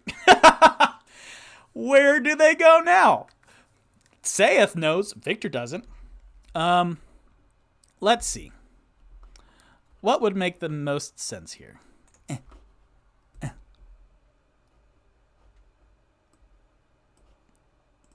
Yeah, what's down that alley, my dude? So then Saith collects the 20 gold. Let me shrink this arrow a little bit because it's quite big. So Saith collects the 20 gold and then goes, follow me this way. So he turns around and starts heading towards this little hallway. And doon, dum, doon, doon, da, da. Bop. Okay. Oh, I was gonna do a thing. Yeah, this is fascinating. This is completely bizarre, and I love it. So, he starts heading up T2 and goes, these are probably little chambers. Let's see.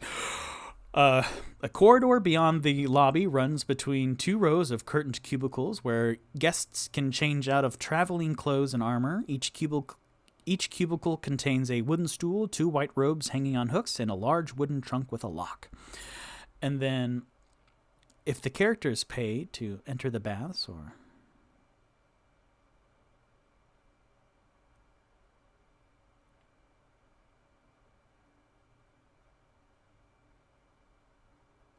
Amazing. Great. So, as Saith turns around and walks behind the desk, then he goes, just so you're interested, because you paid the entrance fee, then to your left is actually...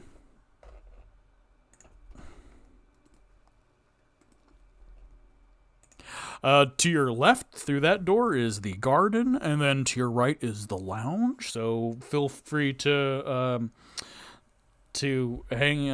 explore around. And then these are cubicles where you get to delight in having a robe. There's a robe in there for each, a medium creature and a small creature, so everyone here is covered. And then...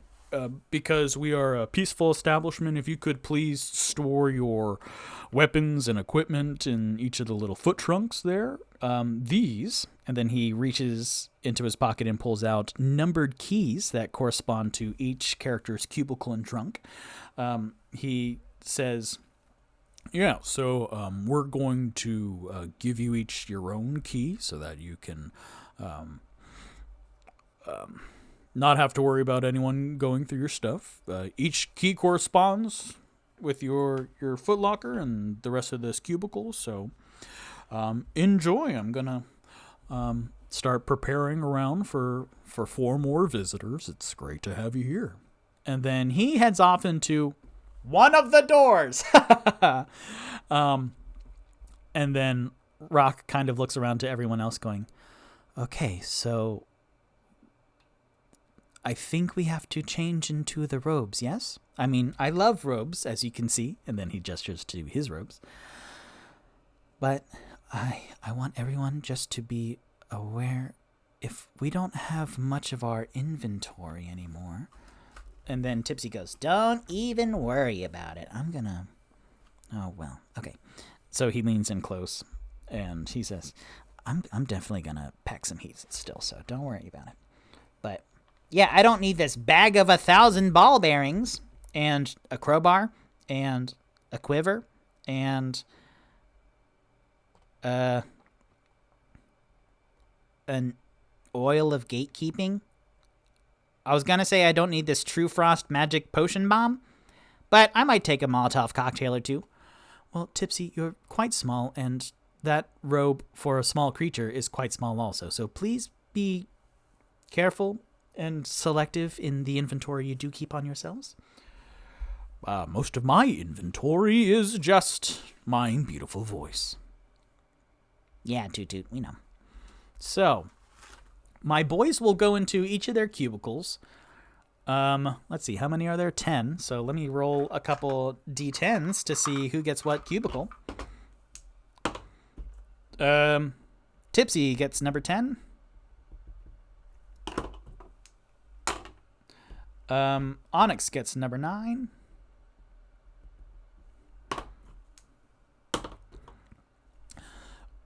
Rock gets number 6.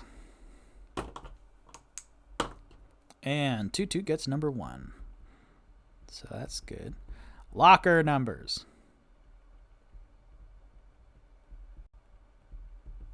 So then after... That's interesting. I didn't think of anything, but now I have to pick inventory. Each person should have like 3 or 4 items, huh? Onyx in the end of the a shopping montage, then Onyx comes out with his robe for a... Onyx is a small creature, right? Dwarves are small creatures? Are they? Shoot, I don't know. I don't remember. So he comes out, and then his 5'1" frame and his 4'5" ice anchor is like on his back, and you can see it poking out from the top and then poking out from the bottom, and then they shake their head, and he and then has to go back inside his closet to try again. So shoot. All right, I'm going to start marking up my inventory to see, and they don't know what they need. So Tipsy will have his magical automatic throwing knife, because that's OP and delicious. He will have 1 Molotov cocktail. Where he's keeping it, no one knows. Up his butt. So that he has waddles. So let me write down waddles. It takes him a while because he's taking off his active t-shirt, his baseball 3/4 sleeve t-shirt, his what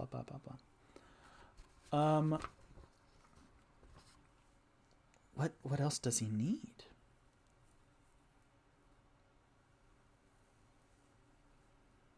Ooh, interesting.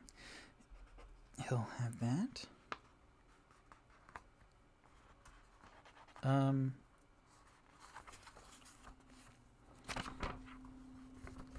Boy, this is fascinating.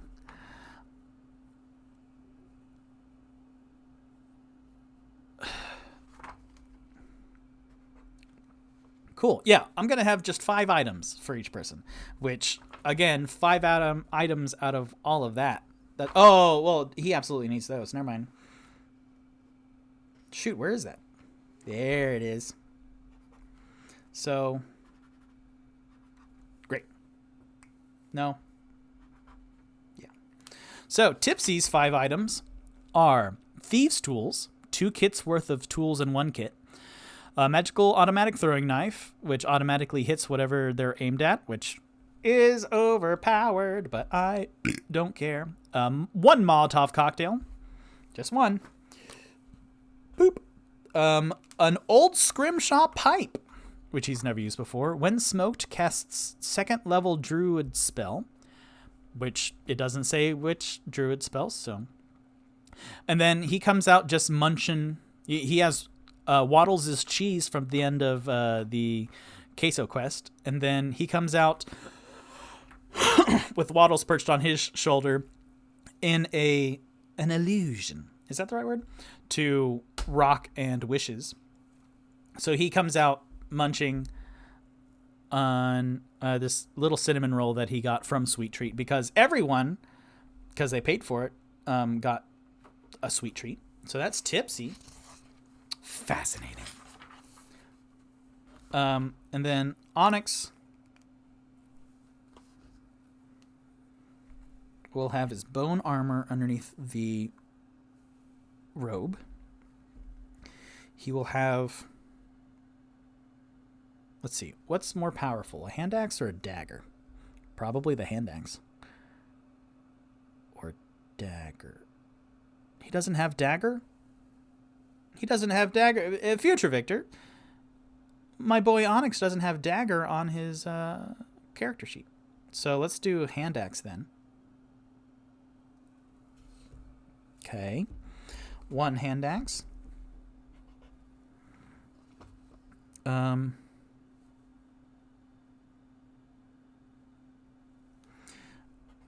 That. So that's 3. 1 of those. Ooh. Ooh.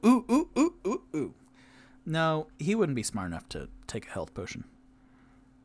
1, 2, 3, 4. Fascinating.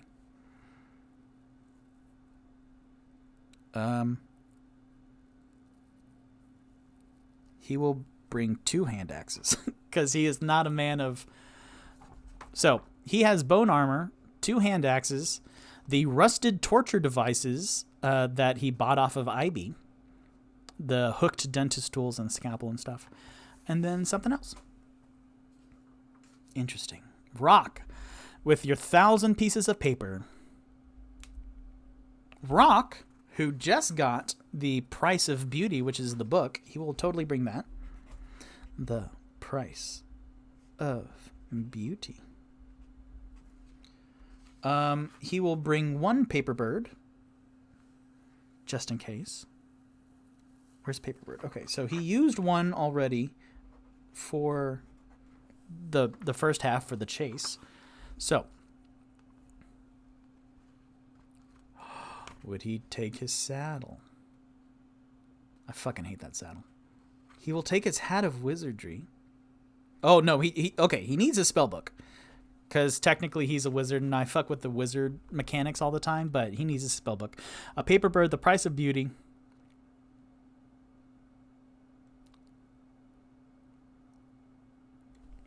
Okay, he has a medium and a small health potion. What type of potions does... Okay. Wow, this is amazing. Spellbook, a paper bird, Price of Beauty. He needs something to write with. Let's do an ink pen. Freaking dork. None of this is helpful. No, that's not true. And then he will bring a dagger. He's not quite good at it, but yes, Rock will bring a dagger, a spell book, an ink pen, a paper bird, and the Price of Beauty. Wow, fascinating. I love it. I love it. And then Toot Toot, because he's big, I will give him 6 things to bring.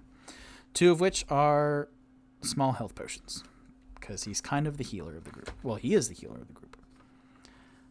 What else? Toot Toot doesn't have a lot. He, of course, will bring his pan flute around his neck.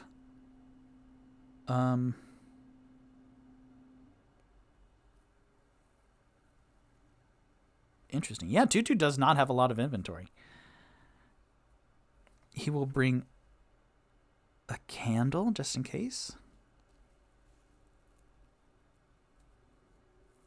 Oh, and I'm going to assume that they all have their money on them, just so that when they go inside, then, you know, at a bath house and spa, then they're going to try and upsell you on the services. So everyone already in the Temple of the Restful Lily will have their money on them, so that at any point they could buy drinks and stuff. So, candle, pan flute, small health potions.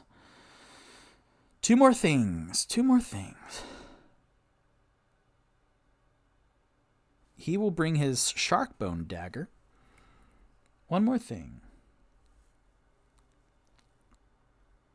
And I'm going to just say that, well, shit. Because Tipsy technically might not have his leather armor. His burglar leather armor.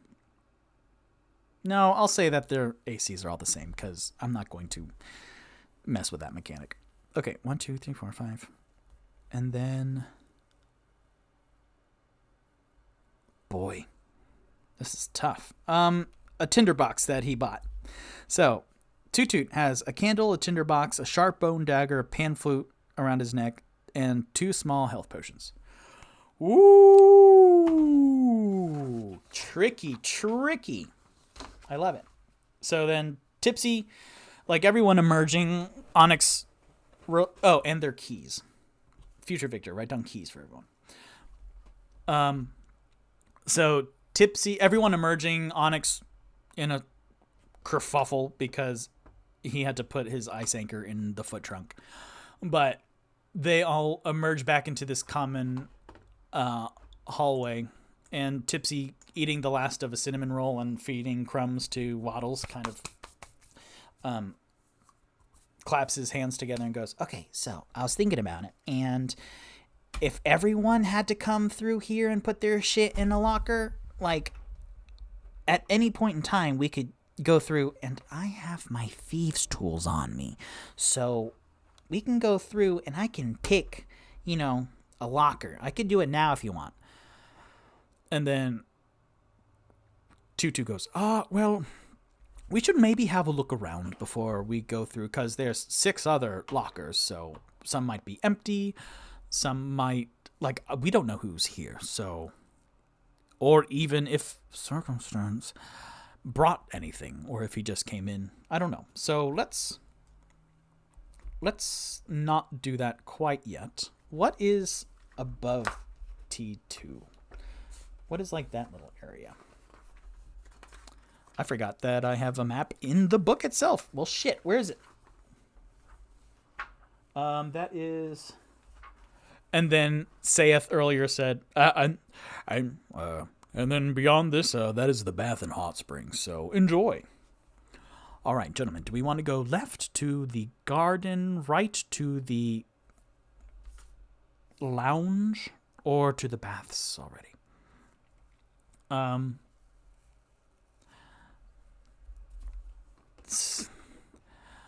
3 of one, a quarter of a dozen of the other. So 1 is left, 2 is forward, 3 is right, 4 is left, 5 is forward, 6 is right. 4. So let's go to the left garden. That's always good, right? So they enter into the garden.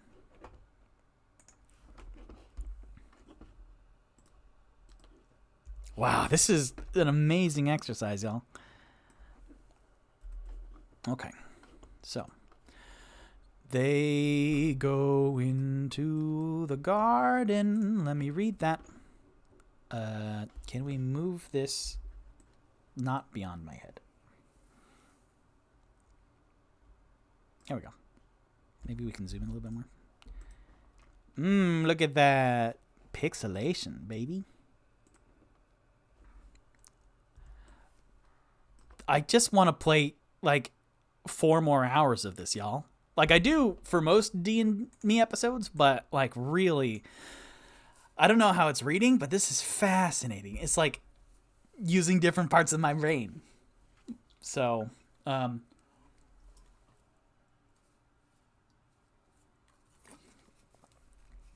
take that Monster Manual Mano or juice or something, I don't know. I finished it at 9:06. 9:08. Uh-oh.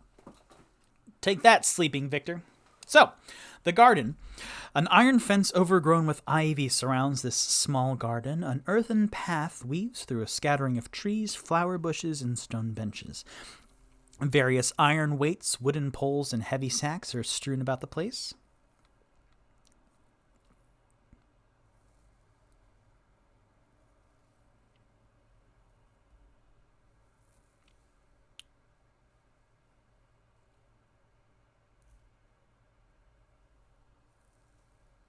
Oh boy. Amazing. So, when they enter, then they see a large woman, taller than Saith, who is pretty tall, in the lobby.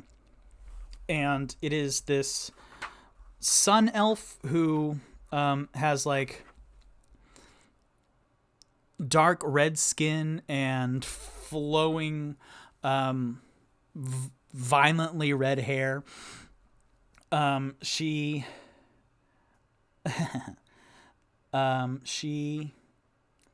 is an athletic sun elf with copper hair who wears an ornate breastplate with a red fur mantle. So this almost Elmo pelt of red fur all around like her chest and goes down. And she is a big, beefy woman, like lots of muscles.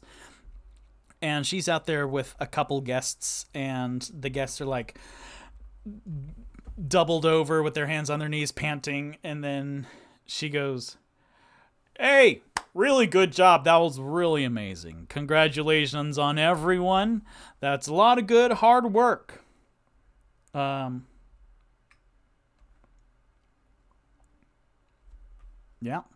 She has a confident and jovial voice. So,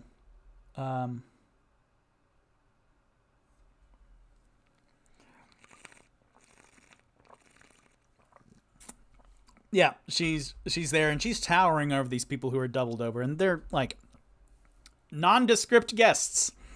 And she says, "Yeah, that was really good. Y'all could do a lot better next time. So I'm just saying. All right, who wants to do another round?" And then everyone groans, and then she's like, No, it'll be fine.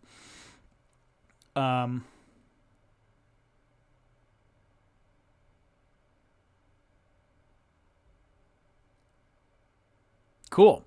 So then she looks up as the doors to the lobby open, and then in walk my four boys, and she goes, "Huh, we have more guests. Awesome.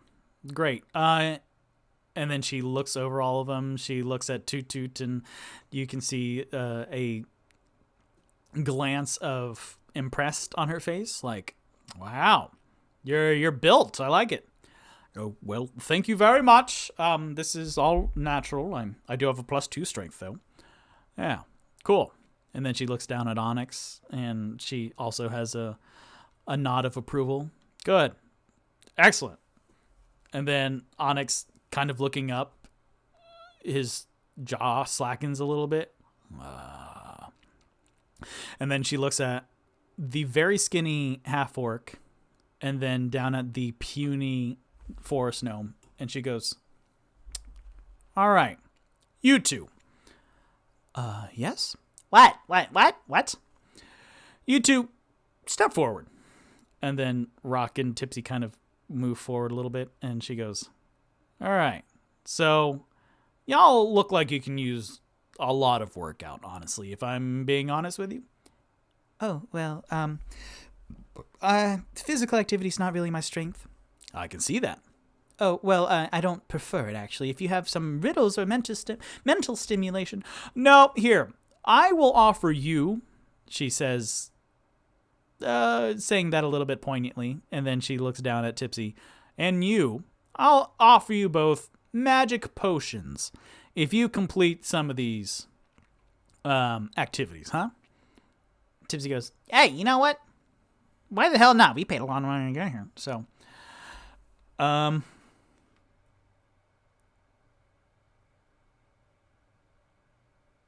Awesome.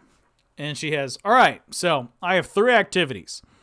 And if you do all of them, then I'll give you a potion. But if not, then you got yourself a good workout. These 2," she looks and she nods her head up, includingly at Toot Toot and Onyx. "These 2 know a thing or two about working out, huh?" Yes. "So, if you do squats, tug of war, or chain skipping, then yeah, I'll welcome you with open arms," she says with a little bit of disdain at the end. "So which one you want to do first?" "Oh, I would really prefer not to do any of them." Hey, you know what? Me. Choose me. I will do 1, 2, 3, 1, 2, 3, 4, 5, 6, 5, 1, 2. I'll do tug of war. And then this large woman cannot help but scoff really loudly. And then some of the guests around, like, trying to sit down or lean up against one of the trees and stuff, they're like, they moan, like, "No, just don't, no." And then she goes, All right. Yeah. You and the half orc, if you can win against tug of war against me, then yeah, I'll give you something.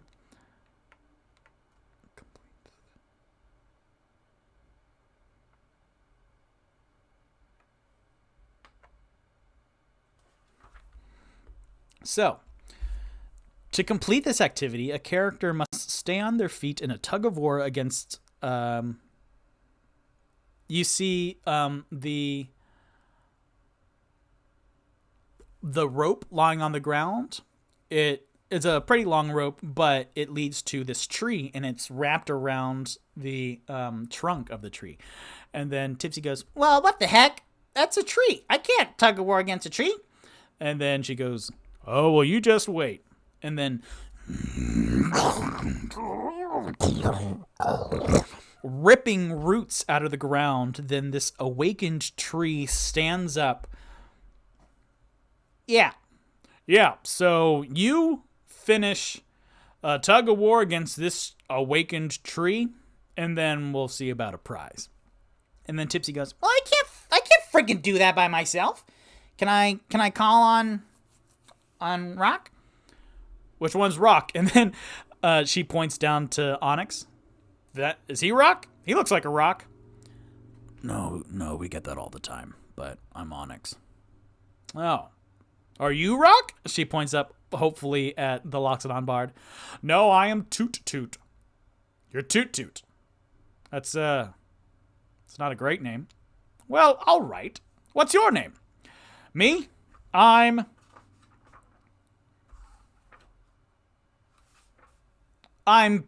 Peggy." "Oh, well, Peggy's not a great name either." "So, you then must be Rock." "Yes, that's me. Hello," Rock says, waving with a little bit of a limp wrist. "Yeah, okay, yeah, you and Rock can do a tug of war against this tree, huh?" And then the characters need to make a DC 16 strength athletics check until a check either fails by 5 or more or succeeds.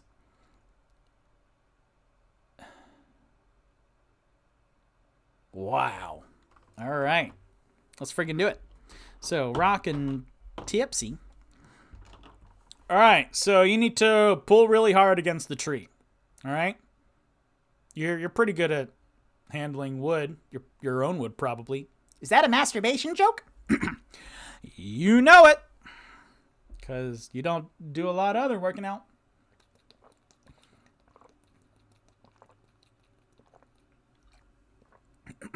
Shit. 16. Okay. Until a check either fails by 5 or more or succeeds. Shit. Tipsy, strength-wise, athletics, has a +1. Rock, athletics, has a +0. So this is going to go just about as well as I think. Wow. That's much better. So Tipsy and Onyx, Tipsy gets closer to the tree, like, and there's the little flag in the middle of it, and there are the 2 lines drawn in the dirt in this garden, and Tipsy picks it up. "You know what? I can do this." "I'm sure you can, little guy. I'm sure you can." It's real condescending, Tipsy says up to Rock, and Rock goes, "I'm really not strong. I feel that this is not the best example demonstration of..." "Oh!" And then the tug of war begins, and Rock does better than you'd think. He's pulling back a little bit, and the rope is taut, and the flag just in the middle is not moving back, and then the awakened tree like steps backwards and moves through the dirt, and Rock goes, "Oh god, oh, this is hurting my hands a lot. Ow, ow, ow, ow, ow." And then Tipsy goes, "Not today, tree." And then he, with an 18 strength plus 1, 19 athletics, then he tugs, and like you can see Captain America arms when he's holding the helicopter, he's tugging the rope back, and then it just might be just the momentum of that first tug, but then the awakened tree and then kind of stumbles forward and then trips up on its own roots because there's 30 roots, and he falls forward and the dust settles, and the awakened tree and its rope is beyond the line, and it looks up.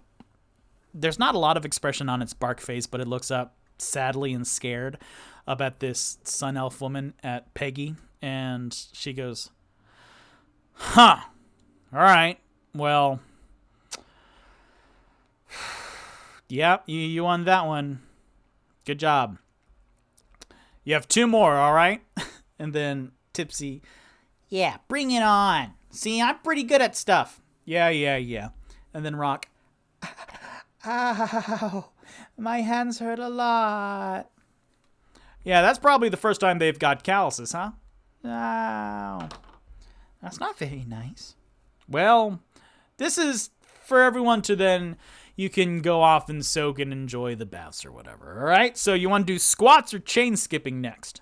And then Tipsy goes, I will tell you. 1, 2, 3, 4, 5, 6. So evens is squats, chain skipping is odd. Even 2. Tipsy goes, I got buns of steel, baby. Let's do this. So for the squats, to complete this activity, a character must perform 3 sets of continuous squats and succeed on 3 incrementally harder Constitution checks. Constitution, which Tipsy has a fucking 0 in. So a character who fails a check has disadvantage on the next Constitution check they make as part of this activity. A character who fails 3 checks in a row must finish a short rest or long rest before attempting this activity again. Shit. So Tipsy goes, well, those are the rules, huh? That's a lot harder than I thought it was going to be. I thought it was going to be like, oh, I dropped my drink, and then, you do the, bend your knees down to, yeah, it's a squat. Go. 1, 2, 3, start. Ah! So Tipsy, Constitution saving throw. The first one needs to meet a DC 10, so all of these are straight rolls. The first one is a 2.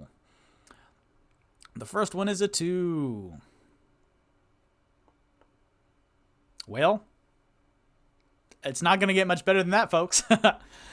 The first one is a 2, so a character who fails a check has disadvantage on the next Constitution check. All right, a character who fails 3 checks in a row must finish a short rest. So Tipsy with a 2 goes, this is going to be, my butt! As he, does the squat, and, his legs go out, and then he used all his strength for the tug of war. Now he has disadvantage on the next 2. He straightens up, and then, well, God, all right. Aw. So he straightens up, and then the woman goes, all right, round 2, you need to beat a 13. And then Tipsy goes down again. Ow! I don't like this. This is not what a spy is. And then he rolled a 9. So he doesn't beat that 13. But for disadvantage, he rolled a 16. So he could have. And so he, ow! He straightens back up, and then Peggy goes, 1 more. I don't want him. 1 more. What's your name? Tipsy. Oh, cute. Ah! With a 16? Because he needs to beat a 16, but he has disadvantage, so this next roll has to be a 16 or better for him to win one of these 3 rounds of squats. And that's a 2! Ladies and gentlemen, Tipsy has failed the squats. And then Tipsy just squats, but then falls over and backwards and is just lying on the ground, and he goes, My butt. My butt. and then Peggy goes, ha ha ha. So it looks like I don't need to give you that magic potion, huh? Good luck, kiddo. And then just to finish this up, then Rock steps forward. You know what I will try with my butt? All right, kid, go. First one, 13, makes that 10. Then Rock, now with his newly forged confidence in the last couple episodes, he stares at Peggy and then, All right. Peggy narrows her eyes. The second one is a 5. And then Peggy, scoffs. And then Rock goes down and then, he feels the pain in his hands and then straightens back up. And then the next one he has, a 5 plus a what? Constitution. Oh, but this is athletics. No, it's Constitution. So that's a -1. So a 4, really. And then she goes, ha!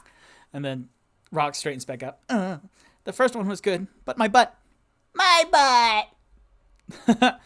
And then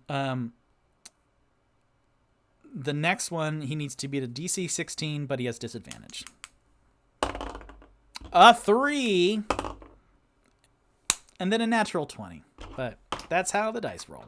So then Rock goes down again and like his knees give out underneath him and then he falls forward where Tipsy fell back. And then they both are like, And then Peggy leans over them and she goes, yeah, that's what I thought. Meanwhile, Onyx this whole time has been doing every squat successfully.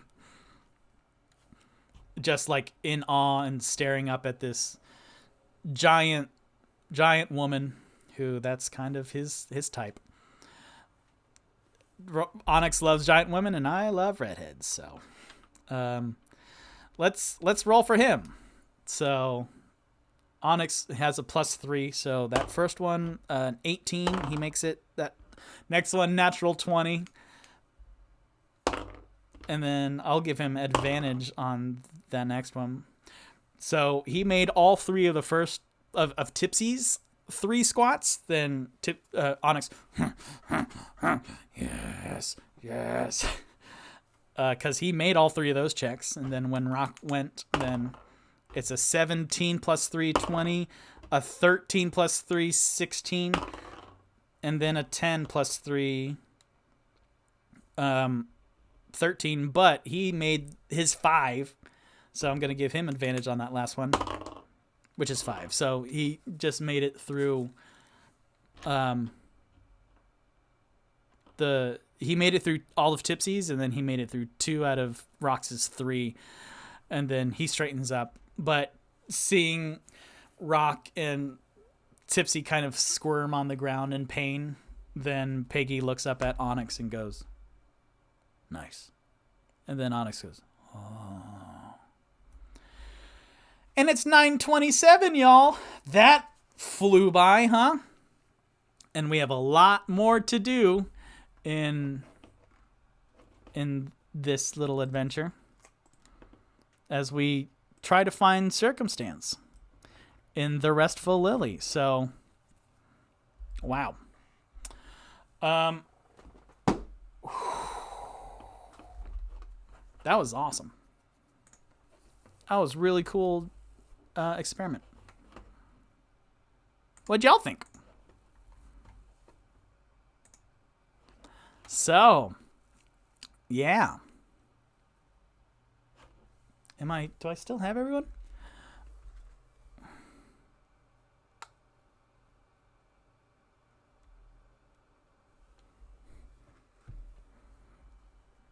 Yeah, no one said anything in a while. So, let me just check to see if I have anyone in Twitch stats. So fun. Okay, cool. I just needed someone, because that was 45 minutes of no one saying anything. Which is fine. Y'all don't have to say anything, but... Okay, thanks for doing this as always. Cool. So, that's the end of episode 36. Whoa, I don't know what it is. I want to go there. Thank you very much for watching and listening. I'm Victor Rivera. You know I love a good adventure book. Yeah. So, thank you very much for watching and listening. I'm Victor Rivera, and this was D&Me, a one-man show where I play Dungeons & Dragons by myself. I stream on Wednesday nights on Twitch at 7 p.m. Eastern Standard Time, and I upload the video the following morning, Thursdays, on my YouTube page. Tonight's show will be up tomorrow, Thursday, April 28th, and next week's show will be live. May the 4th be with you! So I need to do a lot of Star Wars puns and wordplay. You can find me on Twitch, YouTube, Facebook, Instagram, and Twitter, and a bunch of other stuff. Where? On my link tree. That's linktr. Oh, I need to click the thing. That's linktr.ee/D&Me Adventures and like gnome. And I normally roll to see which of my characters gives tonight's outro, but Rock, Tipsy, and Onyx have already gone, so it is Toot Toot's turn. Hello, I am Toot Toot. We are in a magical spa. And Victor has no idea what's going on, so this is really interesting. Hopefully I don't have to do squats, because my butt's already good as it is. So thank you very much, and have a good night.